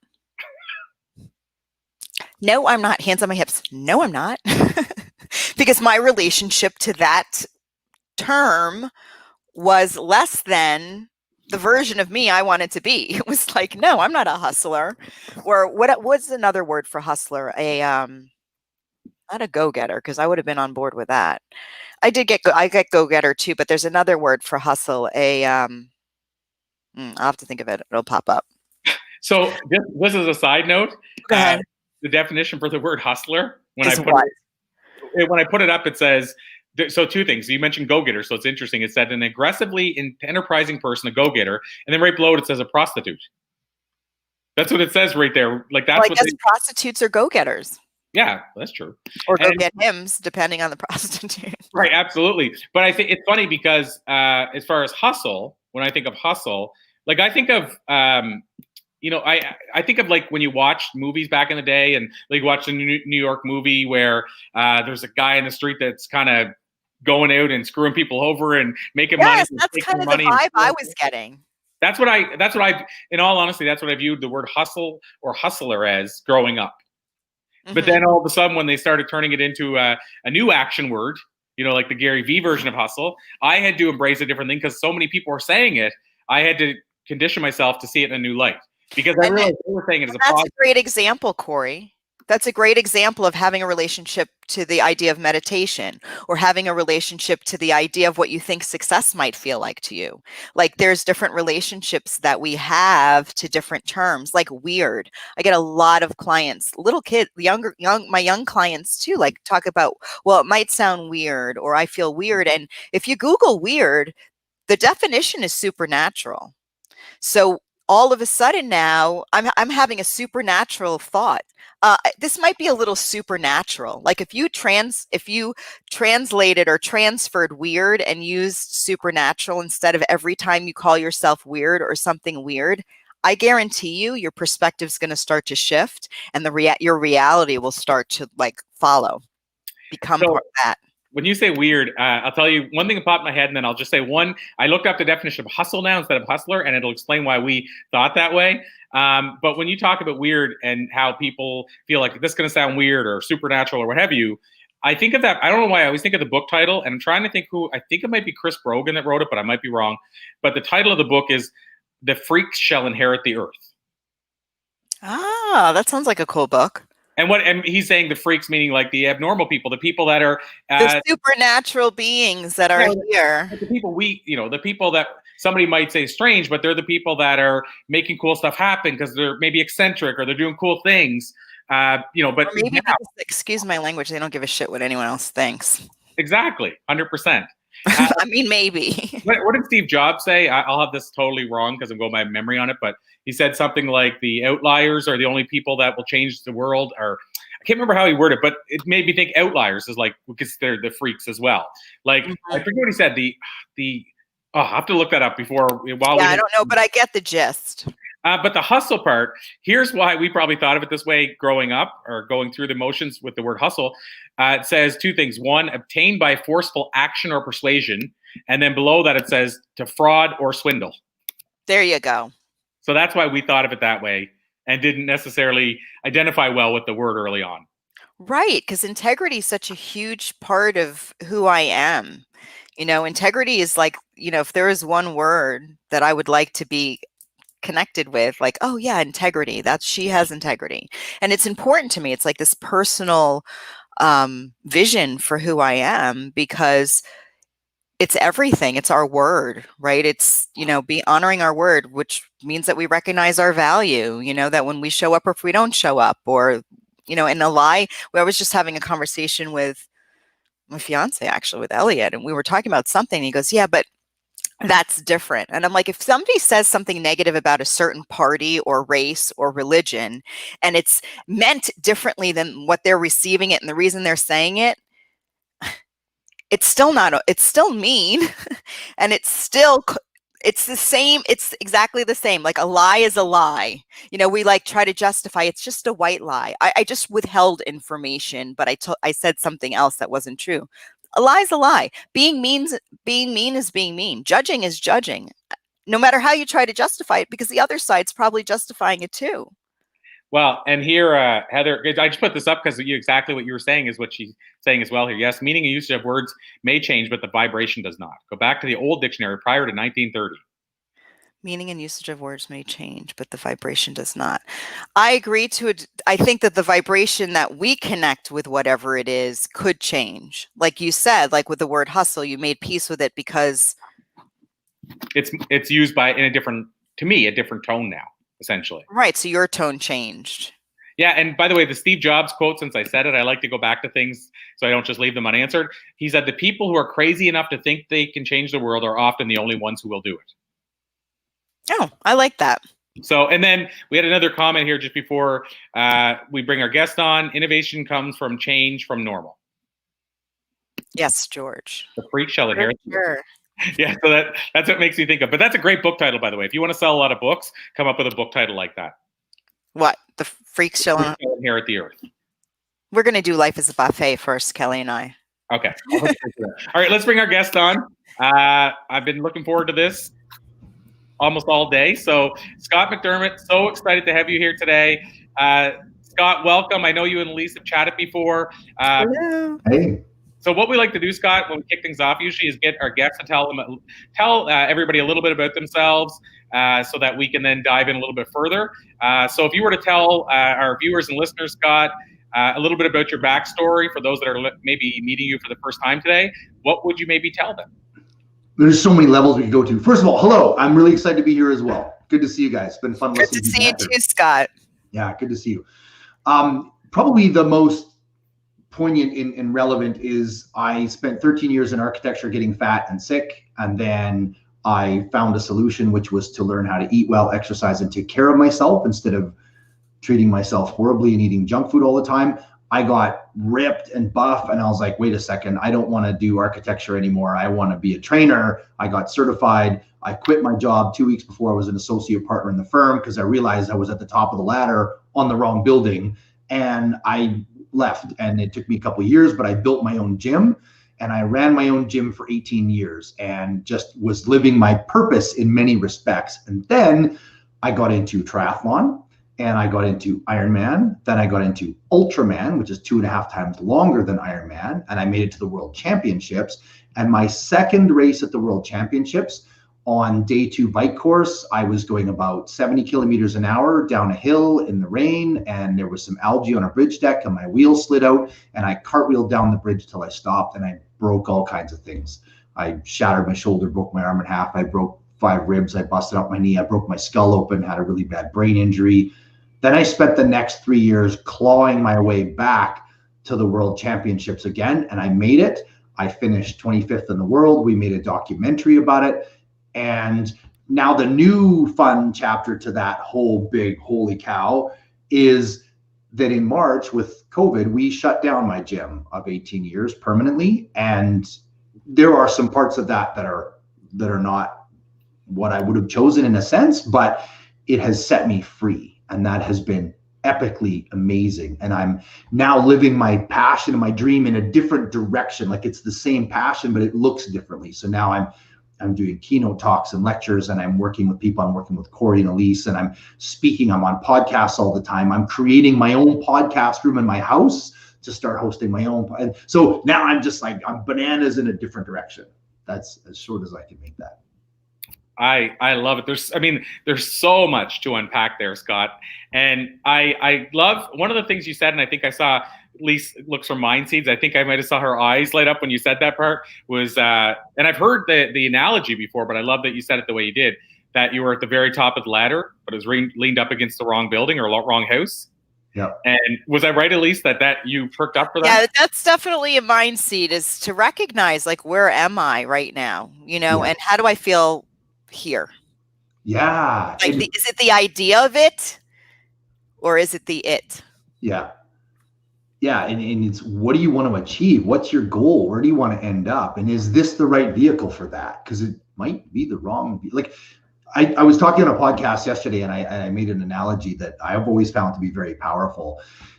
If your goal is to be outside and free, and you picture a fly at a window, and that fly wants to be out. That's all it wants, to be outside. It just wants to be outside. It's staring at outside. It can picture outside. And it's banging against the window, banging against the window, banging against the window, banging against the window. And it eventually dies and is dead on the windowsill, never having made it outside. But if it would have just turned around, there's an open door right there. And all you had to do was turn around, stop banging your head against the window that doesn't open and look for a door. The fly could have been outside the whole time. So that was, in a sense, me. I loved running my gym in a lot of senses. I loved the community. I loved helping people. But I was working 80 to 100 hours a week. I was a slave to the grind, and I wasn't getting anywhere. So I turned around and flew out the door. Love that. Awesome. I have to say, I don't know, this is, I mean, for people that haven't heard this before, it's kind of a play off of that a little bit. But have you ever heard of, his name was Jack Welch? Do you guys know who Jack Welch is? He was the GE, I believe, was the leader of GE. Okay. And he's known as like a top leadership expert. And one of the things that I loved he revealed in his book was about having the right people sitting in the right seats on the bus. Oh, yeah, that was Good to Great, actually, was in that book. Well, yeah, I think now I might be wrong, but I think in Good to Great, Jim Collins, I believe, I think Good to Great, they shared Jack's story about it. I might be wrong, but either, let's say both books share it then, because I haven't read Good Great in a long, long time. I got to read it again soon. But but the premise was where it's different from what you're talking about, Scott, is he's talking. I can see the red cover right now. What he's talking about is actually if you put your employees on a bus, do you have them all in the right seats? So and this is a good point too. He's saying, well, what if you have, and employers or leaders never look at this. What if you have somebody in accounting that hates accounting, but worked their way up there through the years because you started with 2-person show and now you have 100 people. And then you have somebody over here who hates marketing or social media, but they're your niece and you put them in there. But what if your niece loves accounting and Margaret loves social media, and you have them both in the wrong seat of the bus and neither are producing like they could, and all you had to do is go wink and push them both? But why as leaders are we so scared to make that switch? Like, in other words, what he's saying is know your employees enough to know what seat on the bus do they want to be on. Mm-hmm. Might not always be possible, but if it's possible, why would you want to put them in the right seat rather than leaving them in the wrong seat? Anyway, I just love that metaphor. Yes. Yeah, it's a great metaphor. You know, I use that metaphor all the time when I ran my business. I had 23 staff and, 800 members. And I use that all the time. Like, one of the things I use in staff meetings all the time was you can have a rock star tour bus, like an Aerosmith, you referenced Aerosmith, an Aerosmith tour bus. And it's got like all its recliners and leather, everything in the fancy, it's bananas awesome, this crazy $500,000 bus. And if it's full of jerks, you can have a terrible time going to Disneyland.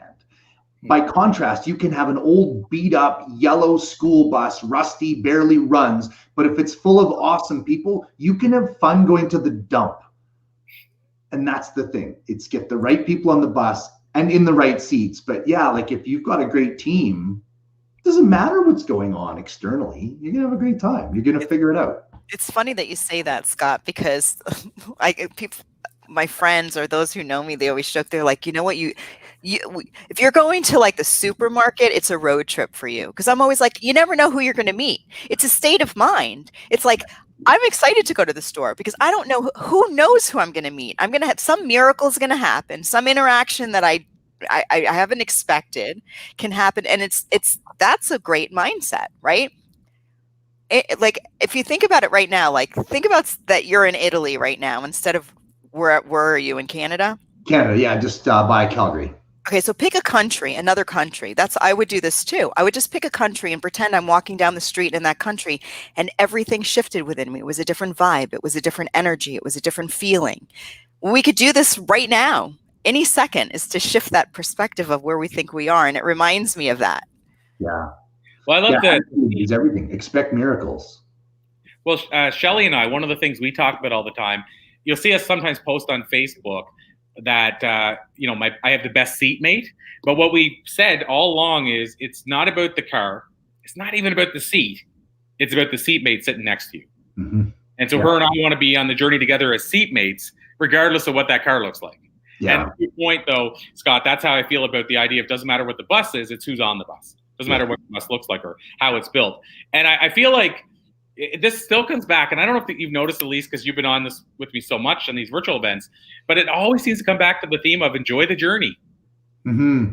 This has been a big part of my life. I always say, what if the destination is actually really the journey? You know, It like is. It really is. Is really the destination. And I've said that for years. And so that's the point, right? What if we could actually enjoy the journey? And I know, like us here, probably we do, but I'm saying not everybody does. And I know, Scott, maybe I'll ask you about this because being a high performer and a high achiever, I can tell, you know, you're a type A personality. I know in terms of wanting to achieve and be a high performer. And I don't know if you've experienced this, but I know a lot more achievers experience this than ever admit it, because I was doing it and I thought I was alone. And then as I started going to masterminds or group meetings, people would share it. But I'm that type of person for years. What would happen is if I was putting a book out like this, my whole thing was can't wait to hold the book in my hand. And so everything was about can't wait to hold the book. So next. And then I would get the book in my hand and go, that's awesome. Next. The 17 seconds of instant gratification. Right, from the destination. But what the issue was is I didn't know how to enjoy the journey. So the whole time during the journey, I was going, can't wait till the destination, can't wait to, and then 17 seconds, okay, now, what next? And I didn't enjoy the journey, so it really meant I was only enjoying about 1% or less of what I was doing. And that was the biggest change in my life, was to enjoy the journey. But I can tell you, Scott, I would like your take on this.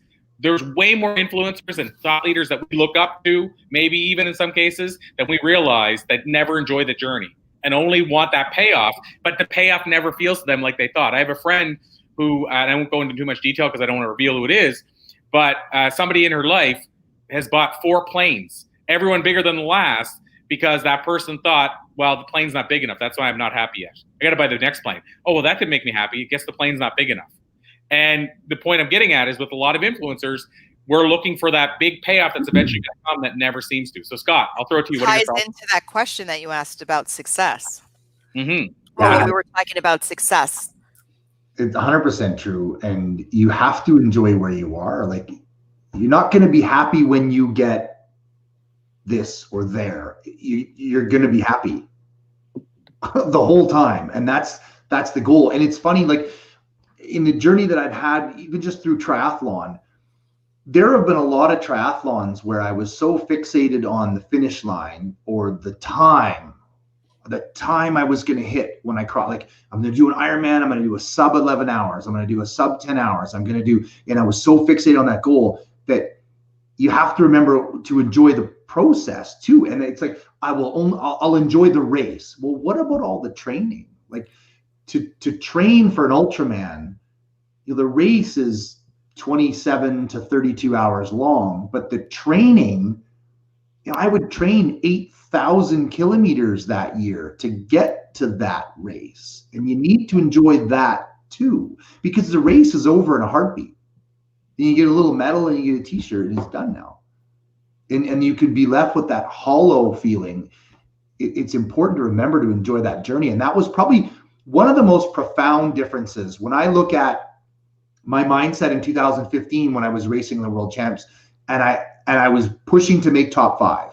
That was my goal. My coach and I trained really hard. And when you watch the videos of me racing, there were no wasted seconds. I didn't lollygag. I didn't fart around. Like my crew, when they fed me on the bike, I never stopped.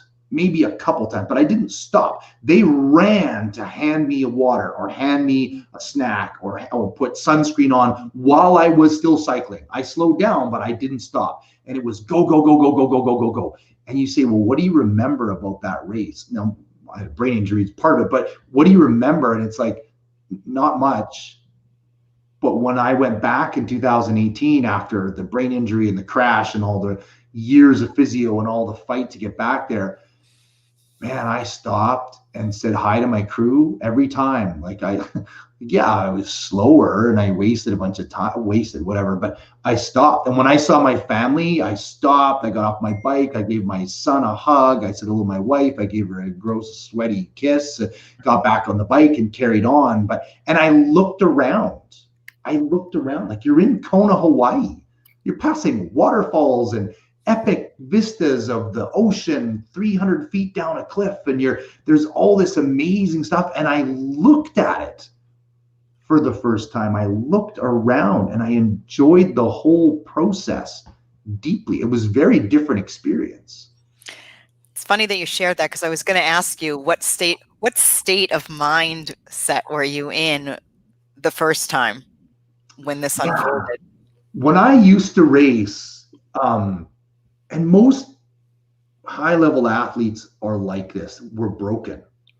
We're broken inside. We're racing at that level because we're trying to fix something. We're trying to find a missing piece. It's fascinating. And maybe not everybody, I can't speak to that obviously, but I know for me, I was trying to prove that I was good enough.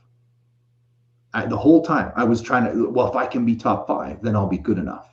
And before you back up, like the first time I did an Ironman, 2005, if I can finish an Ironman, everybody will see that I'm good enough. My family will realize I'm good enough.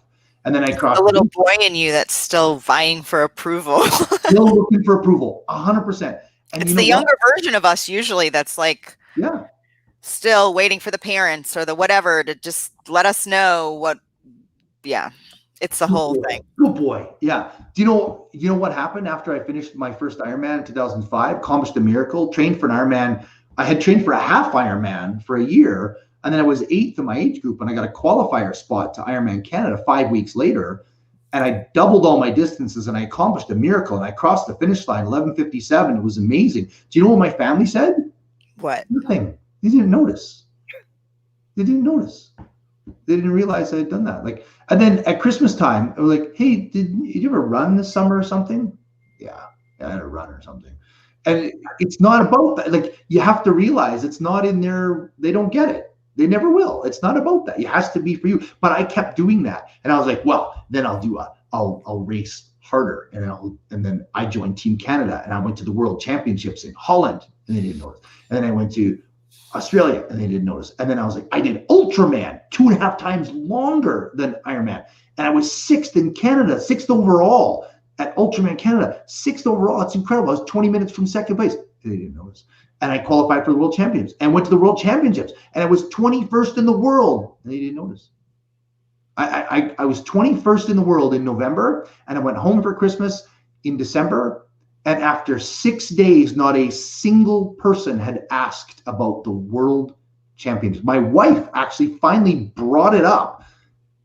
And I was like, honey, don't worry about it. But I was racing to prove to my family that I was good enough. And then after the crash stuff, I kind of did a lot of soul searching, and I realized I'm good enough already. Whether they notice or not has nothing to do with me, and it has nothing to do with anything. It's interesting because even if they did notice, it would have been the 17 seconds and you would have done it again for more. Yeah. You know, the biggest freedom is the gift that you got, and recognizing that nobody can recognize your value enough for you to recognize it yourself. Yeah. Yeah. That's a journey, and it's not, there's no self-help book that can, you have to grow to that. You need to learn your place in it. And it's fascinating. In the movie, we talk about this journey. And when I crashed in 2015, it may sound really weird, but I was really clear that I created that crash, that I self-sabotaged, that my subconscious somehow did that to get attention. I realized that because I bet they all noticed that you raced then. Right? Right? Now everybody wants to know how you're doing and how you're feeling. I see it a lot in chronic pain patients. It's 100%. Really amazing what we hold on to to be recognized and noticed. And it's not conscious, so it's not like you're doing it intentionally. That's the danger. It's your subconscious. Your subconscious is just doing what you ask. I want attention. Yeah. Subconscious is like, okay. So here we go. We're going to get creative and get it for you. Yeah, that's right. Well, I'll get you attention. What a huge epiphany and awareness. That was a game changer, wasn't it, Scott? 100%. My life has been unbelievably better and different since I stopped that whole madness. It's unbelievable. It's peaceful.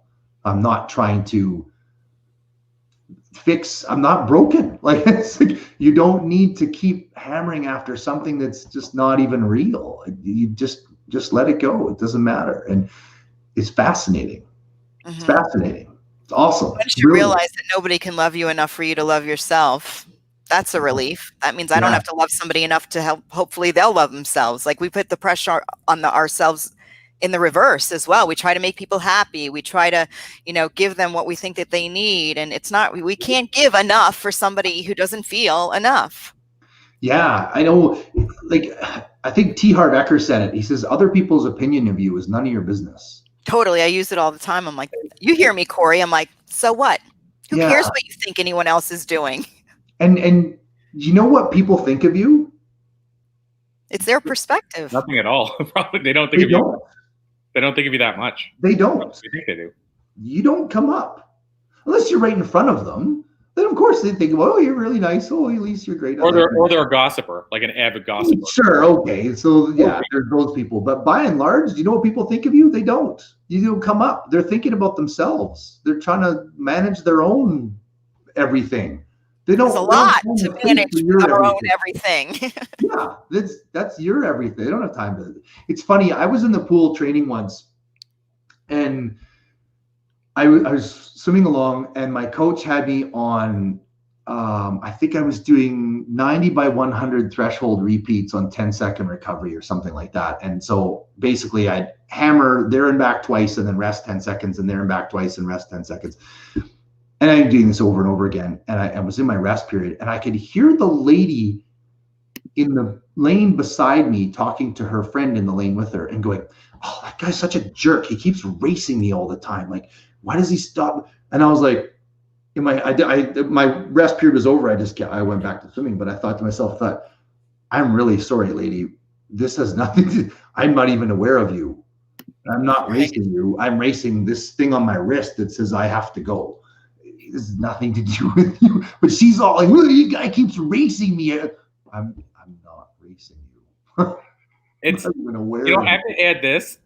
We may have just, without knowing it, we may have just delivered the magic to a healthy relationship as well. Because imagine, and I'm just going to say it this way, but I won't go too much far into this, but imagine in the bedroom if we just enjoyed the journey as much as the destination. Especially men. Woo! To the destination all the time. We're going there. There's a book. But there's some truth to that, right? Absolutely. So anyway, that would kept coming into my head as far as now we know where your mind's at. No, but it was like Ellie's going to be really lucky tonight. No. But I would say I think girls are more about the journey and guys are more about the destination. And that's what I was getting at. Men are from Mars, women are from Venus, I guess. Also, I wanted to add this in because you might enjoy this, Scott. You may not have heard it. At least you might not have either, but it's another Harv Eker-ism. But he shared it with me in an interview, and I never heard him say it in a book or anything anywhere. So I don't know if it's something he shared often and on stage or if it was the only time. But it was profound, and for me at least. And it ties into sales, but also ties into how you treat people. But he said we need to stop trying to become opportunity seekers and become problem solvers. Yep. So stop trying to look for what's the opportunity in this and just try to help somebody solve their problem. Yeah. He said that's the magic to being successful as a business owner, an entrepreneur, a salesperson. You can take it into personal life, but from a business point of view, that's game changing. Yeah. Solve other people's problems. Can we add to that? Are we allowed to add to an Eckert-Tollism? Yeah, I don't think there's any. And also it's about, so say it again. So he said, stop trying to look for seek opportunities with people and essentially become a problem solver or help them get rid of what's keeping them up at night. Essentially. Right. And then I would add on to hold off projecting what you think their problem might be because it makes you uncomfortable to look at the way that they're living their lives. Mm-hmm. I think you have to, right. I don't mean to say what's your problem, but I mean, when in sales, one of the things that I used to do often is it's like, can we have a heart to heart? And I mean, just talk human. Like I would just talk to them human and say, can you tell me what keeps you up at night? I'm a curious person. I'd love to know what keeps you up at night in the business. And one person might say cash flow. I don't know if I'm going to be able to pay all the employees next month. And another person, when I was selling photocopiers, they would say, I would dig to the problem. And I'll tell you one thing that allowed me to sell more photocopiers. And I wasn't trying to sell copiers. I was trying to help them with their problem. But CEOs of companies that had 500 or 600 employees. Now, this is the whole thing. It wouldn't exist today because the technology is now so far advanced. But at the time, we didn't have, you guys know the term scan to email, where you can take a document and the person's email. We didn't have that. So at that time, if you were a company and you had, let's say you were the CEO and you want to send a fax, you had to walk past 50 employees who were all going to say, "Oh, can I talk to you for a second, Mr. Anderson?" And then they would like lose an hour and a half of time. And then they'd have to come back the same way and it'd be different people and they lose another hour and a half. So they say, every day I'm losing 3 hours, but I still have to send that fax. And so we'd talk it through, or I'd say, "Do you ever run into that?" And they'd say, "Yes." And I'd say, "What if I could make it so that you don't have to leave your office and go through that and you wouldn't lose those 3 hours of time? What would that be worth to you?" And a lot of CEOs know what their time's worth an hour. So they would say, "Well, geez, my time's worth $500 an hour based on revenue. So that's $1,500 a day." And then I'd say to them, "Well, if I could get you a device in here that's going to cost you $200 a month instead of $1,500 times 30 a month, would you be willing to do that?" "Oh my gosh, I'll buy 5 of them." Can't fit 5 in your office. But the point is, all of a sudden, they weren't thinking about it's $200 a month anymore. They were thinking about, I can get rid of this thing to keep me up at night. That's costing me $1,500 a day. But that's, I guess that's oversimplifying it. And that helped me, by the way, sell more photocopiers than anything else. But it wasn't about selling photocopiers. It was about making their day easier and better. And it was better for their employees. It was better for them. Everybody won. Their assistant was busier whenever they were trying to cram 5 hours a day into 8 hours because the CEO lost 3 hours by walking down the hall. So her life was happier. Anyway. 100%. It's about listening to what's going on for people and listening to what their problem is. Maybe not saying which problem, but just listening. I mean, 2 weeks ago, I was on Facebook and one of my clients from over a year ago posted an image of my 21-day detox program, which is it's not a lotions and potions and pills detox. It's a no sugar, grain, dairy for 3 weeks and you eat super clean. And there's an 80-page manual that I've helped develop. And she posted a photo of the manual. I thought, man, Scotty, what are you doing? People need that right now. We just ate like morons for Christmas and everybody's feeling all puffy and swollen. I just put a little thing out on Facebook. Hey, if I was running a 21-day detox with 21 daily mindset videos with me every morning and unlimited coaching and a private Facebook group, is anybody interested? And within 4 days, I had 21 people in the program, and we've been at it. It's day 11 tomorrow, and we're all having a blast, and everybody's dropping weight and feeling great and awesome. But it was about that simple moment where I listened to somebody has a problem. Well, I have a solution to that problem. But then you just have to offer it out and let people know it's there, and off you go running. And I get to live my purpose, which is coaching and helping people. Everybody wins. It's fantastic. But it's about listening for what's the problem and can I solve it? Well, you said, like when you were running the gym business, you said a key thing to us. Again, at Lisa's point, you can't assume it's the problem. But if I talk to you long enough, I would know if you feel it is. But I was working 80 to 100 hours a week.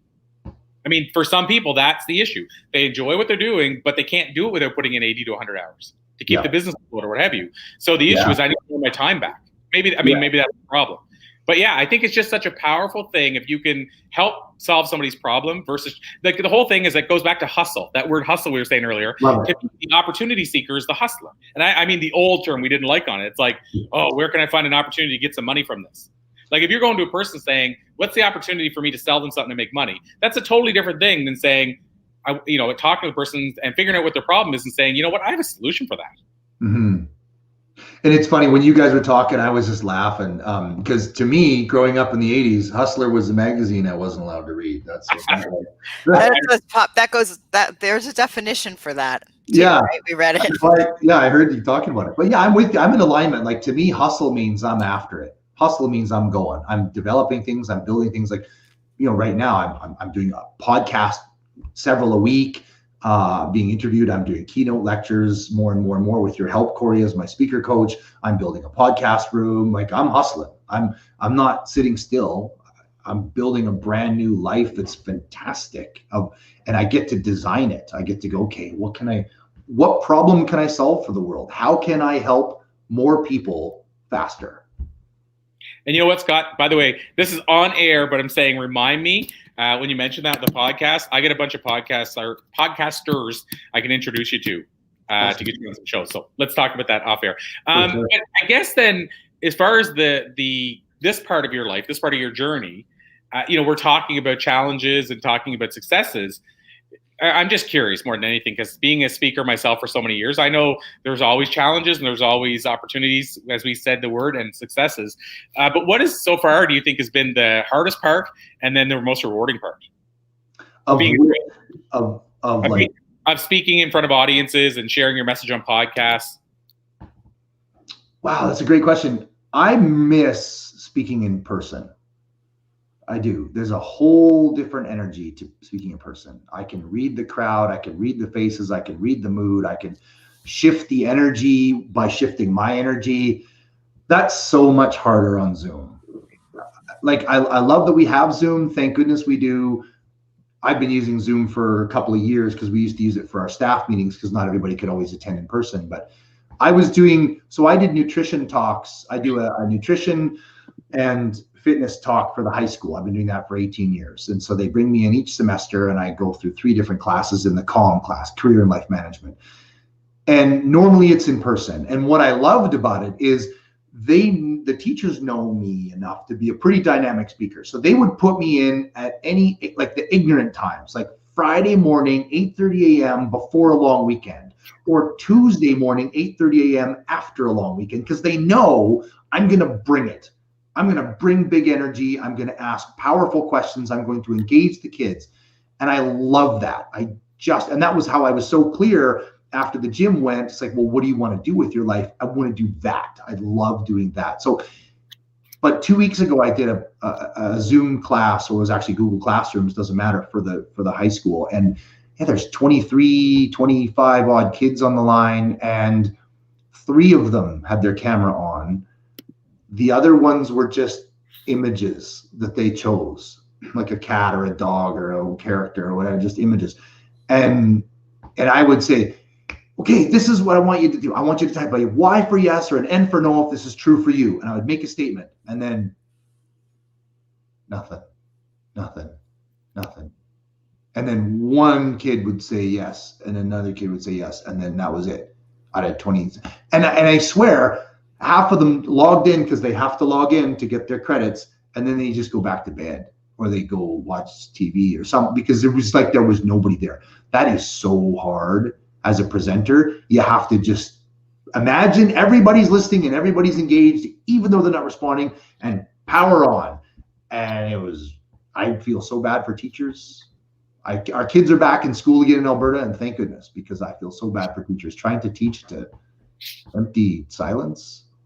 So one of the things that I took from that, by the way, I don't know if you caught that, Elise. Did you catch what the class was called?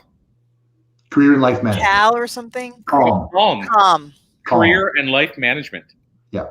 Either way, I'm going to give it props to that school. That's an awesome class that a lot of schools need it when I was growing up. Calm. High School, a little meditation. But I mean, just even like the idea of life management. Yeah. That wasn't even a term or a thought when I was.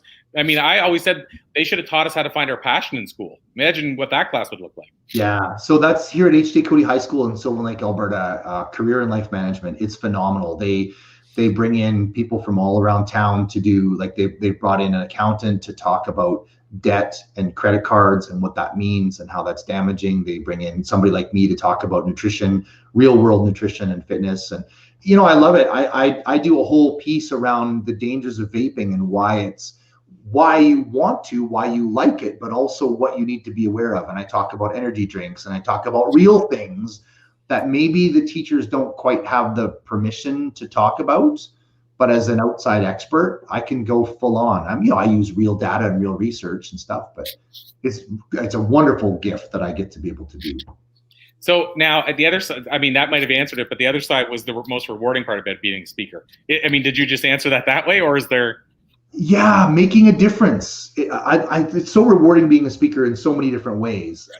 When you reach that one person and you change them, and all of a sudden they've got a new idea or permission to excel and permission to undo what they've been doing that isn't working, and that's a joy. But for me, I love the process. I love the experience of it. Like, I really enjoy when people I've spoken to have succeeded. I do. And I also just really love the process. I love the energy. I love seeing people light up in the moment. I love it while it's happening, the whole piece of it. And I love that my life is now about flexibility, and it's different now. I'm not tied to, 5 a.m. till 10 p.m. all the time. I'm not 7 days a week. I get up every morning and I wake my son up and I make him breakfast, and then I see him off to the bus and he goes to school, and then I that I do what needs to be done in whatever direction that is. I've got goals for the day in my calendar, and then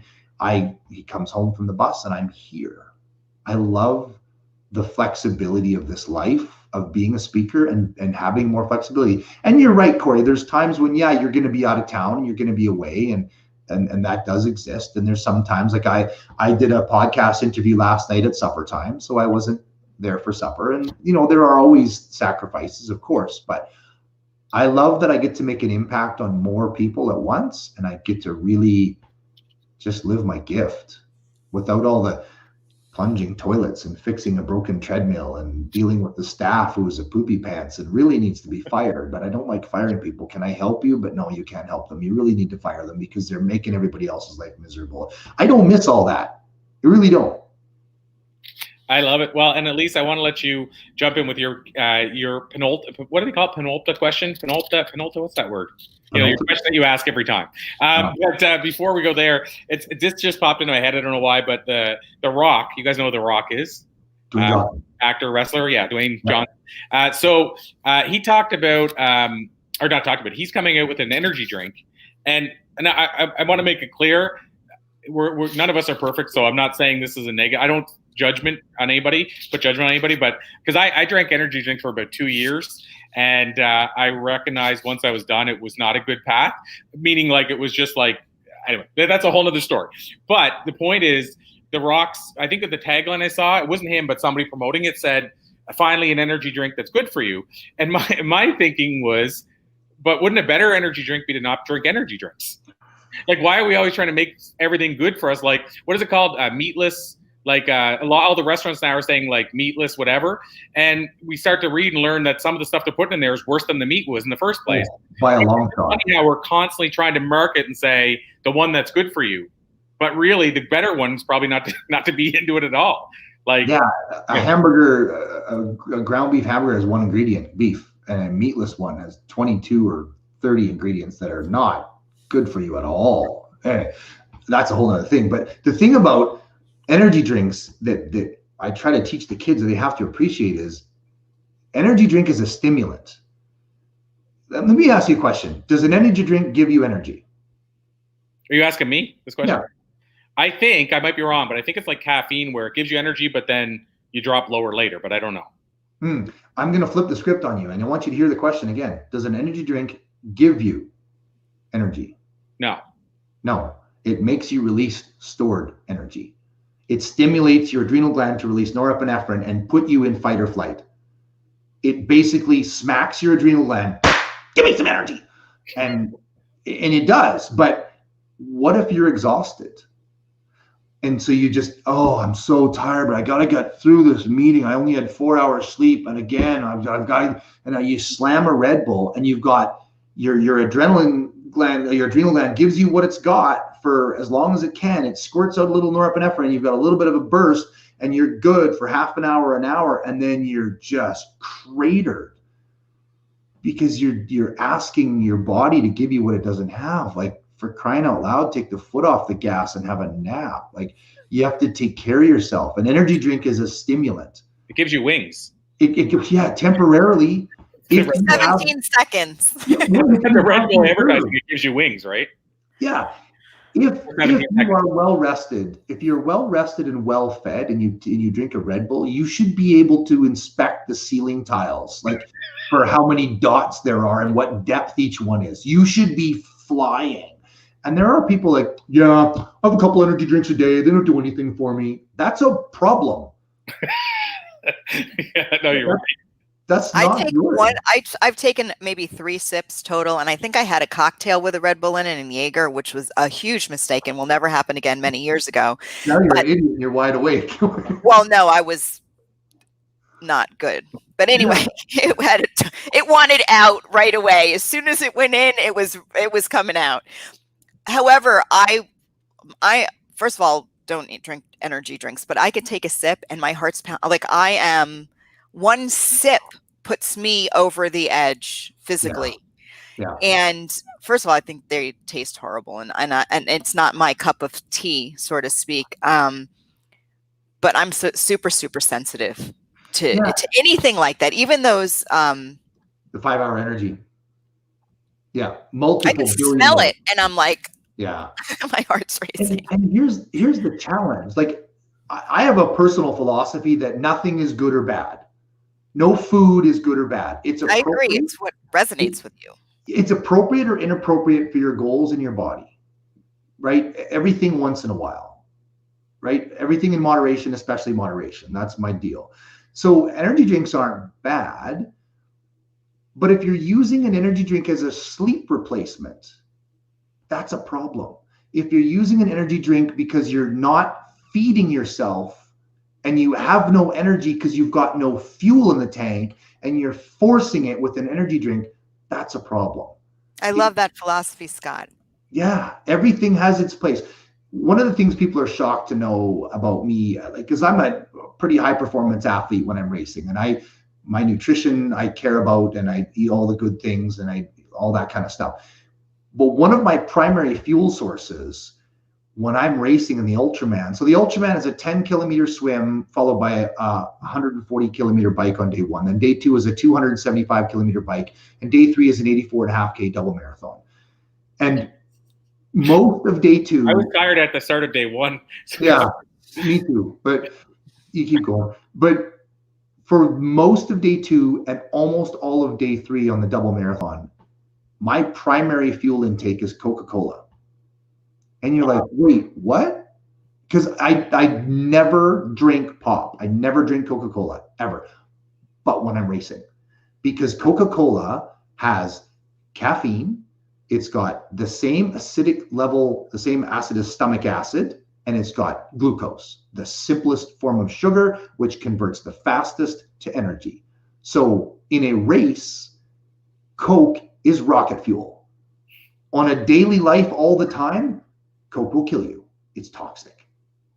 So everything has its place once in a while. Does that make sense? I agree. It's not all or nothing. Yeah, and I will say, to your point, one of the things I noticed as a former energy drink addict, I was like, I used to drink, I drank pop for years when I was a kid. My mother's boyfriend bought, I remember this, 12 cases of 12 pop every week. Like the glass, like Coca-Colas. Right. He actually got Pepsi. So actually, it might have been every 2 weeks, but either way, 144 pop. So let's say 300 and some a month. And I'm a kid, so I'm like, yeah, give me them. So I'd have like 3 or 4 a day. Then I moved to Alberta, and I was in sales, and I'm out on the road all day, so I'd be drinking cans of pop. So I was drinking like 5 or 6 a day. The short version of this, too, is ultimately what happened is when I finally stopped drinking pop, I noticed every day at lunch if I didn't eat, my blood sugar went low. I went into the doctor, and they told me that I had hypoglycemia. And what they said was 5 is normal, 0 is dead, and you're at 1. Yeah. We need to work on this. But basically, they got me to eat a lot of small meals and learn a bit more about nutrition. The point is, I stopped drinking energy drinks or Coke after like 20 years of being addicted to it. Yeah. And it was hard. It was like quitting, like, I smoked cigarettes for years. It was as hard or harder than quitting smoking. Yeah. But the point is, then I went to energy drinks, and I didn't clue in my addictive personality was going to get addicted to them. So here's the thing I noticed is at first it was because I'm like, oh, I'm not getting enough sleep. I'm traveling as a speaker so much. I need this extra juice. And I did that for a while. But then all of a sudden, then it was like my body was like, yeah, you're tired still. But I don't even think I was. I think it was like my body was actually saying, I crave this. So I'm going to trigger to make you think you're tired. So for like 2 years, I was tired every day, drinking 2 and 3 monsters a day. Yeah. Yeah. And then when I finally quit, it took like about a month. I didn't have headaches or anything, but for about a month, I was exhausted all the time. It was almost like my body was saying, give it back. And it was hard to quit. Well, your body was probably trying to catch up with everything that it was sucking out of and depleted of, was replenishing it. Yeah. What you had is called adrenal fatigue, right? And your adrenal glands take months to recover. And when you're having monsters or Red Bulls or whatever every day, you're demanding your endocrine system release all of its stored hormones all the time. And then when you suddenly stop stimulating and they rebuild, you're going to be exhausted for a while. And then you can recover. You can circle back from that. But that's one of the challenges in our society is, and especially kids, man, I tell you, I've been doing nutrition talks to high school kids for 18 years. And when I ask the big question, how many of you ever skip breakfast? And everybody's hand goes up. Well, what do you have for breakfast? And the number of kids that go Red Bull, energy drink, like they're forcing it and it's empty. It's not how we're designed. And it's a problem. It's a problem. Yeah. I'm all about real food and good food and healthy food. And yeah, it's like I said, it was definitely a journey. I mean, I'm like everything in life, I'm glad I went through the experience because, you know, I experienced what it was like to be dependent on something that I thought was bigger than me. And even it sounds even crazy to think energy drinks like that was a habit for me. But as you said, I mean, we're seeing it with kids now. But yeah, I mean, as far as that goes, it's, you know, it did take, I say a month, I don't remember now because it was a while back, but it did take some time to come back around from that. But boy, did I feel better once I finally realized how I was feeling. Like, so those 2 years, I didn't feel great at all. Like you would think, okay, well, I'm getting the extra energy, so I'm not tired as much, so maybe I feel better. I didn't feel good at all. And at least you said it, like you're vibrating. Well, think about the energy I have right now talking to you guys. Imagine what kind of energy I had then. Yeah. When I was drinking those. Because I wasn't that guy, Scott, who said they don't do anything for me. I could feel it every time. Yeah. Yeah. And I have a buddy who, this is no joke, he's a bigger guy, he's much bigger than me. But my other friend was telling me when he goes hanging out with them, he buys twice a day, he gets McDonald's and he gets like a bunch of like bag full. But anyway, he gets whatever the largest pop is, and he drinks 3 Monster a day and he pours the Monster into the pop. And he told him, he said, dude, it still doesn't give me much energy. I still fall asleep like nothing. So to your point, like, what's his body like now with 3 energy drinks and 2 large McDonald's fountain pop a day? Yeah. Not including the McDonald's itself. And I'm not, as you said, everything has its place, but I mean, he's putting a lot of stuff into his body, but doesn't feel it at all. He said, I don't even notice the taste of it anymore. It's just like a pop. Yeah. He's running on empty. I mean, you can drive a Ferrari for 6 hours in first gear at 120, but at some point you're going to blow the motor. That's so true. Yeah. So Good analogy.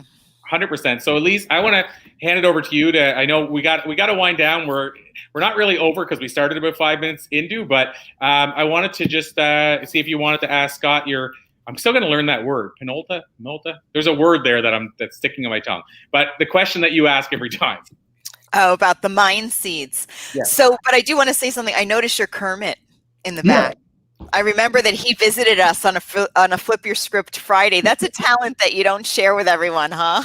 That's true. I've got all kinds of voices. When I do story time at our house, every character has a voice. It's quite a Yeah. So one of the things that I learned about Scott when he was on a Flip Your Script Friday was his ability to. So so what is it when you have a voice? You're I just lost the word. Impersonator. Oh yeah, so it's not like your mouth's closed and you're no. Ventriloquist. Why I couldn't think of that word. But anyway, so yeah, he does a great Kermit, by the way. So do you ever bring that into school with you and be like, okay, well, Kermit says? No, I haven't. You know, I guess I'd be worried about copyright infringement for one. But that's yeah, I didn't know about that. I'm pretty sure, doesn't Disney own Kermit? I don't know. They tend to be heavy-handed. Well, you can get for like $10, you can actually buy a license to resell something that's already been sold. So let's say you get Kermit. Let's say you got Kermit at a thrift shop. I don't know if you have thrift shops in Canada, but and then you use that Kermit that you bought that was already made. Yeah. You can have a license to use it how you want. You just can't go and make another Kermit. Right. Okay. So I'm just saying you might not have an infringement issue from that standpoint. But so the kids may even know who Kermit is, though, is the bigger question. But I'll let you guys continue. It's shifting. It's shifting as it fades. I haven't thought. Oh wow, I just dated myself. Like they once were, I don't think. But anyway, I didn't mean Sesame Street. Yes. Muppets. There's a new version of Muppets on Netflix now. It's okay, there you go. Version of Muppets. Yeah. The Muppets is Disney, by the way. Just you asked me. Yeah, because I went to Walt Disney and they have the actual when you go to what's it called, Hollywood Studios. They have the Muppets thing, and you go watch it, all that stuff, and it says owned by Disney. A lot of people don't know ABC's owned by Disney. Right. I don't know if our Hollywood Studios has Sesame Street actually, because I'm in Florida, so I had my annual pass and I would frequent. Orlando, you mean? Huh? You mean Orlando? Yeah, in Orlando. Yeah, it has Hollywood Studios and Muppets. That's where I went. I don't remember the Muppets there, but I'll have to go check it out and see. But anyway, I have to add this. They have the old guys up in the corner, like complaining and everything at the show. Oh, Anyway. yes, Oh, yes, Tyler yes. You're Waldorf. so, I know exactly which one you're talking about. The Okay. curmudgeons in the corner, right? I interjected anyway. I'll let you guys continue. No, that's okay. Totally. So we talk a lot about flipping your script, which is really the internal limiting beliefs and that subconscious script that either, says yes, we can do it, or you have the value that you don't need to go outside of yourself to get approval from or of. Or lack thereof. And so I talk about thought weeds and mind seeds. Thought weeds are those weeds, right, that we're looking for somebody else to either pull or replace for us. But the mind seeds are these new thoughts and new perspectives that we can actually plant in our own fertile mind and focus on them, almost like we're fertilizing and cultivating this new way of believing, which in turn turns into our perspective, which creates the reality in which we're living. So I want to ask you to share maybe a perspective or a seed of thought that you believe that when somebody plants in their mind, maybe after this episode, they can start focusing on it and intentionally maybe start creating and growing a life that they love a little more and love themselves a little more in. Wow. Gosh, I don't even know how to answer that. That's a deep question. Yeah, it's deep. You actually kind of, I plucked a mind seed that you already shared, but I'm curious to know if you have another one. The whole building concept is a mind seed. Yeah. And I think I guess that what I feel like sharing is that what we focus on, we get more of, and we need to focus on what we want. Like, you need to remember that you're the creator of your life. I can't control what's going on in the world. I can't control what the politicians are doing. I can't control any of that stuff. So why focus on it? Do I need to be aware of it? Sure, because at some point I'm going to have to vote and I want to put an X in the spot that I feel great about. Okay, fine. But to mire yourself in the toxic marinade of Facebook and Instagram and all the stuff that's going on and people, all that, where is that getting you? It's not helpful. You have to focus on what you want. So I'm a huge fan of dream setting or goal setting and vision boards. I'm huge on that. And then just focus on what you want, build what you want, create what you want.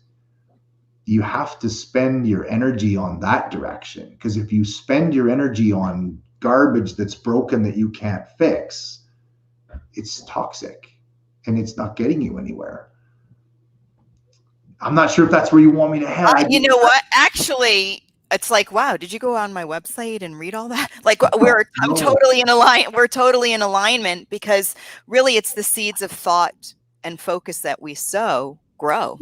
They do. Yeah. And it doesn't matter whether you want it or not. So you're right. What you put your attention towards and focus towards, we get. Yeah. And it's like, a friend of mine, Dr. Travis Fox, he runs a company called Architects in Training. It's a phenomenal program. And he talks about, one of the analogies he made that I loved was, if you go to a big city, let's say you're visiting LA, and there's at any given time in LA, and I'm going to make up a number, I don't know this, there's at any given time 30 radio stations playing on AM and FM in your car. And you're not aware of any of them. But if you're on a radio station that you hate, don't keep driving your car going, oh, this sucks. I hate this radio. That's a stupid song. Why would turn the dial to something else? Like, search to find what you want to listen to, because it's there. Everything exists right now all around us. We are surrounded by miracles. And when you do a vision board, when you have a goal, you're basically telling the radio station of your subconscious mind to tune into that frequency. And if you happen to be wandering by something that's in alignment with that goal, your subconscious mind will go, what? And you'll notice it. But if you don't have a goal, you won't. Can you imagine the Stanley Cup playoffs? And they're like, it's game 6, game 7. And they're like, okay, boys, we're going to shake it up tonight. Everybody out on the ice. But tonight, no goals, no goalies. Ready, go. So are you just going to skate around? Like, what? How do you have to have a goal. You're like, I hate New Year's resolutions. Okay, but you need a goal. You got to shoot at something. Otherwise, you're just shooting. And you won't even be aware that your dream is right there because you're not looking for it. Does that make sense? Like, listen, if you're gonna create a meal, you have ingredients that you've picked specifically in certain amounts, and you create a signature dish maybe. So what are the ingredients? I call them, like, we have a signature dish. What are the thoughts what are the seeds that you're planting? And what elements are you putting into you as a signature dish? And it's the same concept, right? Like, if you get knocked because of what's happening in this global plot twist, as I call it, and you're angry and you're frustrated and you're blaming the political side of it and the mask wearers or the non-mask wearers or whatever the plethora of possibilities there are for why you feel a certain way, and you're frustrated and you're angry, well, that's already in your cup. Those ingredients are already part of your signature dish. Yeah. So thank whatever's happening for letting you recognize that I don't like that bitter feeling, right? Yeah. I don't like that sour thought, but it's in there, because if it wasn't, you wouldn't be responding that way. Yeah. If somebody asked you what vanilla ice cream tastes like and you never tasted vanilla ice cream, you would have no point of reference. Right. Yeah. But if you're angry, you must have been angry before or frustrated before, and you have a point of reference from inside. Well, then does it serve you? Like, is it getting you anywhere? Focusing on all that stuff. It's not helping anything. Like I could focus on, I lost my gym, or I shut down my gym, and 18 years of hard work, and you know, I lost $500,000, and everybody in my town lost this amazing facility that they love so much. And I could mope and cry about that, but it doesn't help. It doesn't change anything. It's not getting me anywhere. One of my favorite analogies of this is, if you're in the ocean and you're rowing a boat, you got a rowboat, you got your 2 oars and you're rowing your boat, and you go along, and a rogue wave comes up and flies over the top of your boat and smashes your boat to smithereens, and the oars sink to the bottom of the ocean. There are a lot of people right now that are still trying to row. They're still trying. Stop rowing the boat. It's gone. Swim. You need to learn to swim now. You can't keep rowing your boat. You don't have a boat anymore. Sometimes you need to stop. And probably while you were rowing the boat in the ocean, you were complaining about how hard it was to row the boat anyway. You know what I mean? Like, you can go, we could go through the process of, you probably weren't happy rowing the boat anyway, and you wanted a motor or whatever. Yeah, I'm not getting anywhere, and there's a current, and it's, you know, on and on and on and on. And your boat got smashed, and you're still complaining. You know, stop rowing your boat and start swimming. I hate this boat, you're saying, and the universe says, okay, I'll smash it for you. Then you're saying, well, where's my boat? But that's what's happening right now, globally, universally. There's been a collective consciousness of, I don't like this and I'm not happy, and a bunch of waiting for change. Well, now the change has come. So are you still waiting, or are you going to start creating the change? Yeah, and the universe smashed my boat, and it took 2 days for me to go, whoa, thank you. This is amazing. Because it's an incredible opportunity for me to start over, to etch-a-sketch my life and redraw it. And it's incredible. I remember that Etch-a-Sketch and Kermit, they hung out together. Yep. I got to do it. Hey, hello, Kermit the Frog here, reporting you live from Corey Poirier's live broadcast. I've got Elise with me today, and we're having a great time. Isn't that amazing, Corey? That's insane. It's better if I do the hand puppet, because then you can have the two together, but otherwise. But that was great. I could close my eyes and it sounds just like Kermit's right here with us.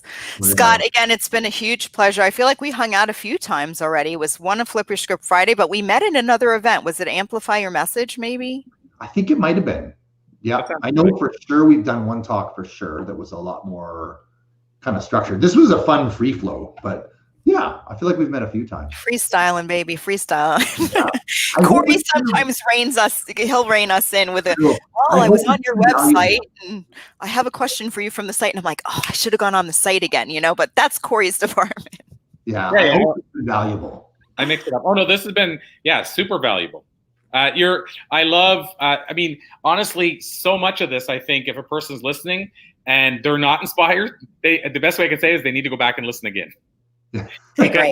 Because you said so many, as Elise talks about the mind seeds, you've planted so many mind seeds here. And I love your metaphors. Metaphors are so powerful, and you also provided so many of those. So I think we can all learn from those as well. I mean, there's so much stuff, that what you went through with your gym, then what you went through with your accident, and then your mega epiphany. I mean, if we even go back to the epiphany about how you learned, it's about the journey and when you learned it. I mean, if somebody listens to that and says, you know what, maybe that's my issue, I'm focusing only on the destination, then again, that's huge, right? That could transform a life. Yeah, 100%. So for me, yeah, so many takeaways, Scott. So very valuable. Thank you. I really appreciate and all that you do. Oh, thank you. Well, the feeling's mutual. And I wanted to ask you one last question, but maybe the most important. How can people connect? How can people connect with you or learn more? Is there a hub or a place you would send people if they want to learn more? Whether that means finding out about hiring you to bring you in for an event or just reaching out to say hi, where would you normally send people? So warriorcodefilm.com, which I made my name on the thing. I was like, oh, I can name myself. I'll put my website right there. Warriorcodefilm.com has the link. You can watch my documentary. It's $10. It's a family-friendly 82-minute movie. There's no swearing in it. It's, there's a couple scenes where there's me and a pool of blood and stuff in an ambulance, but by and large, it's very family-friendly. My 8-year-old seen it a few times, and that's a great way to start. So if you go to warriorcodefilm.com, and you can find me on social media pretty easily. I'm on Facebook, I'm on Instagram at Scotty Fitzsylvan. So there's lots of different ways to find me. I should be pretty easily findable. But yeah. Well, I'm right now putting in the website for the Warrior Code film. Cool. And we'll get people there as well, because it's a lot easier. As Elise and I always talk about, if somebody can just literally click on the link as they're watching this, whether it's a replay or live. So yeah, that's awesome, Scott. I'm gonna put, like I said, post the link in here, and I'm gonna call this a to be continued. I always say that it's never the end. I mean, somebody like yourself who's sharing so much wisdom and knowledge with so many people, I want to make sure we keep you coming back. So it's just a to be continued for now, Scott, and we will circle back maybe even as soon as tomorrow or by early next week, and let's chat about podcasts as well, because I was thinking as you were talking earlier about some podcasts that I think you'd be a great fit for. So that's awesome. I appreciate it. I'm looking forward to U of A, to bLU Talks. 100%. Yeah, Scott's going to be involved in our next live bLU Talks in Canada at the U of A. So I am super stoked to have you involved as well. He was at the last one as an attendee. And when we had so many restrictions, I'm kind of hoping by May that there's a little bit of those that are lifted. But even if we have the restrictions, the main thing is a lot of people will be able to get to see you on your video and in real time and all that kind of good stuff. So thank you, Scott, for being the person that you are. And I can't wait to watch everything that you become. And Elise, I'll hand it over to you to let you say bye to Scott as well. But thank you again, Scott. So appreciate it. You're welcome. Thanks. Scott, thank you so much. It's been a pleasure again, and we'll stay connected. Yeah. I got you on Facebook. We're connected. It's always great to connect with you. Yeah, same here. Same here. Awesome. Are we going to say goodbye all together, or how's this going to go, Corey? Yeah, we can. Because I know. Or see you later. Not a goodbye. Yeah, because I know you probably have to run like me, at least right after. So yeah, how about we'll just say our byes right now and let everybody run. So from my end, I'll just say thank you again, everybody, for tuning in. I've mentioned it every day, but the bLU Talks books. Where are we at here?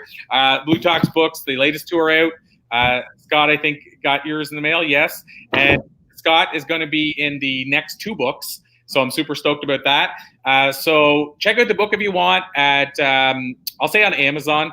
I'm trying not to send too many people to the pre-order site because it adds an extra step. So on Amazon, go check out the books there. Thank you guys for tuning in. I'll say tomorrow we got one guest tomorrow. So we have one last guest to bring on, Terry Murphy. I can't wait to bring her on. I can't wait to share her story. She has a really cool new book out herself. But thank you, everybody, for tuning in once again to the bLU Talks Flip Your Script event. That's sort of all from me, but thank you for supporting bLU Talks and being a part of it. So maybe I'll let you both, if you guys want to say bye as well, feel free. Well, thank you so much, Corey, for providing this virtual stage for us to be able to share, the whole concept of flip your script and help people recognize that the thoughts that you do think and the perspectives that you do have, and so grow the reality and the life that you live. So I'm excited that Flip Your Script Coaching has a platform, and we have so many amazing people who are flipping their scripts on a daily level, right? On a moment to moment. It's a moment to moment thing. Just like when you work out, Scott, you focus on what you need to do. And the same thing, it's a mental workout. It's about I was talking to a guest that I had from World Wellness Education Organization, and we were talking about, the diet and the nutrition and what we eat. Well, there's a mental diet for a mindset. It's the thoughts that we're thinking, right? And the focuses that we have. And so I just want to thank you, Corey, for providing this opportunity and this platform to reach so many people and help them go in and recognize that they can recognize, release, and restore anything they want in their lives. Love it. My pleasure. Thank you so much. Scott, anything you want to share before we run off? No, I just want to say thank you very much. And for everybody listening, just remember that you are an incredible miracle. You're powerful. You're surrounded by miracles, and just look for the good. Look for the good. Let the positive be that thing you focus on. The bad stuff's there. Let it be there, but look for the good. Because you'll find it. Yep.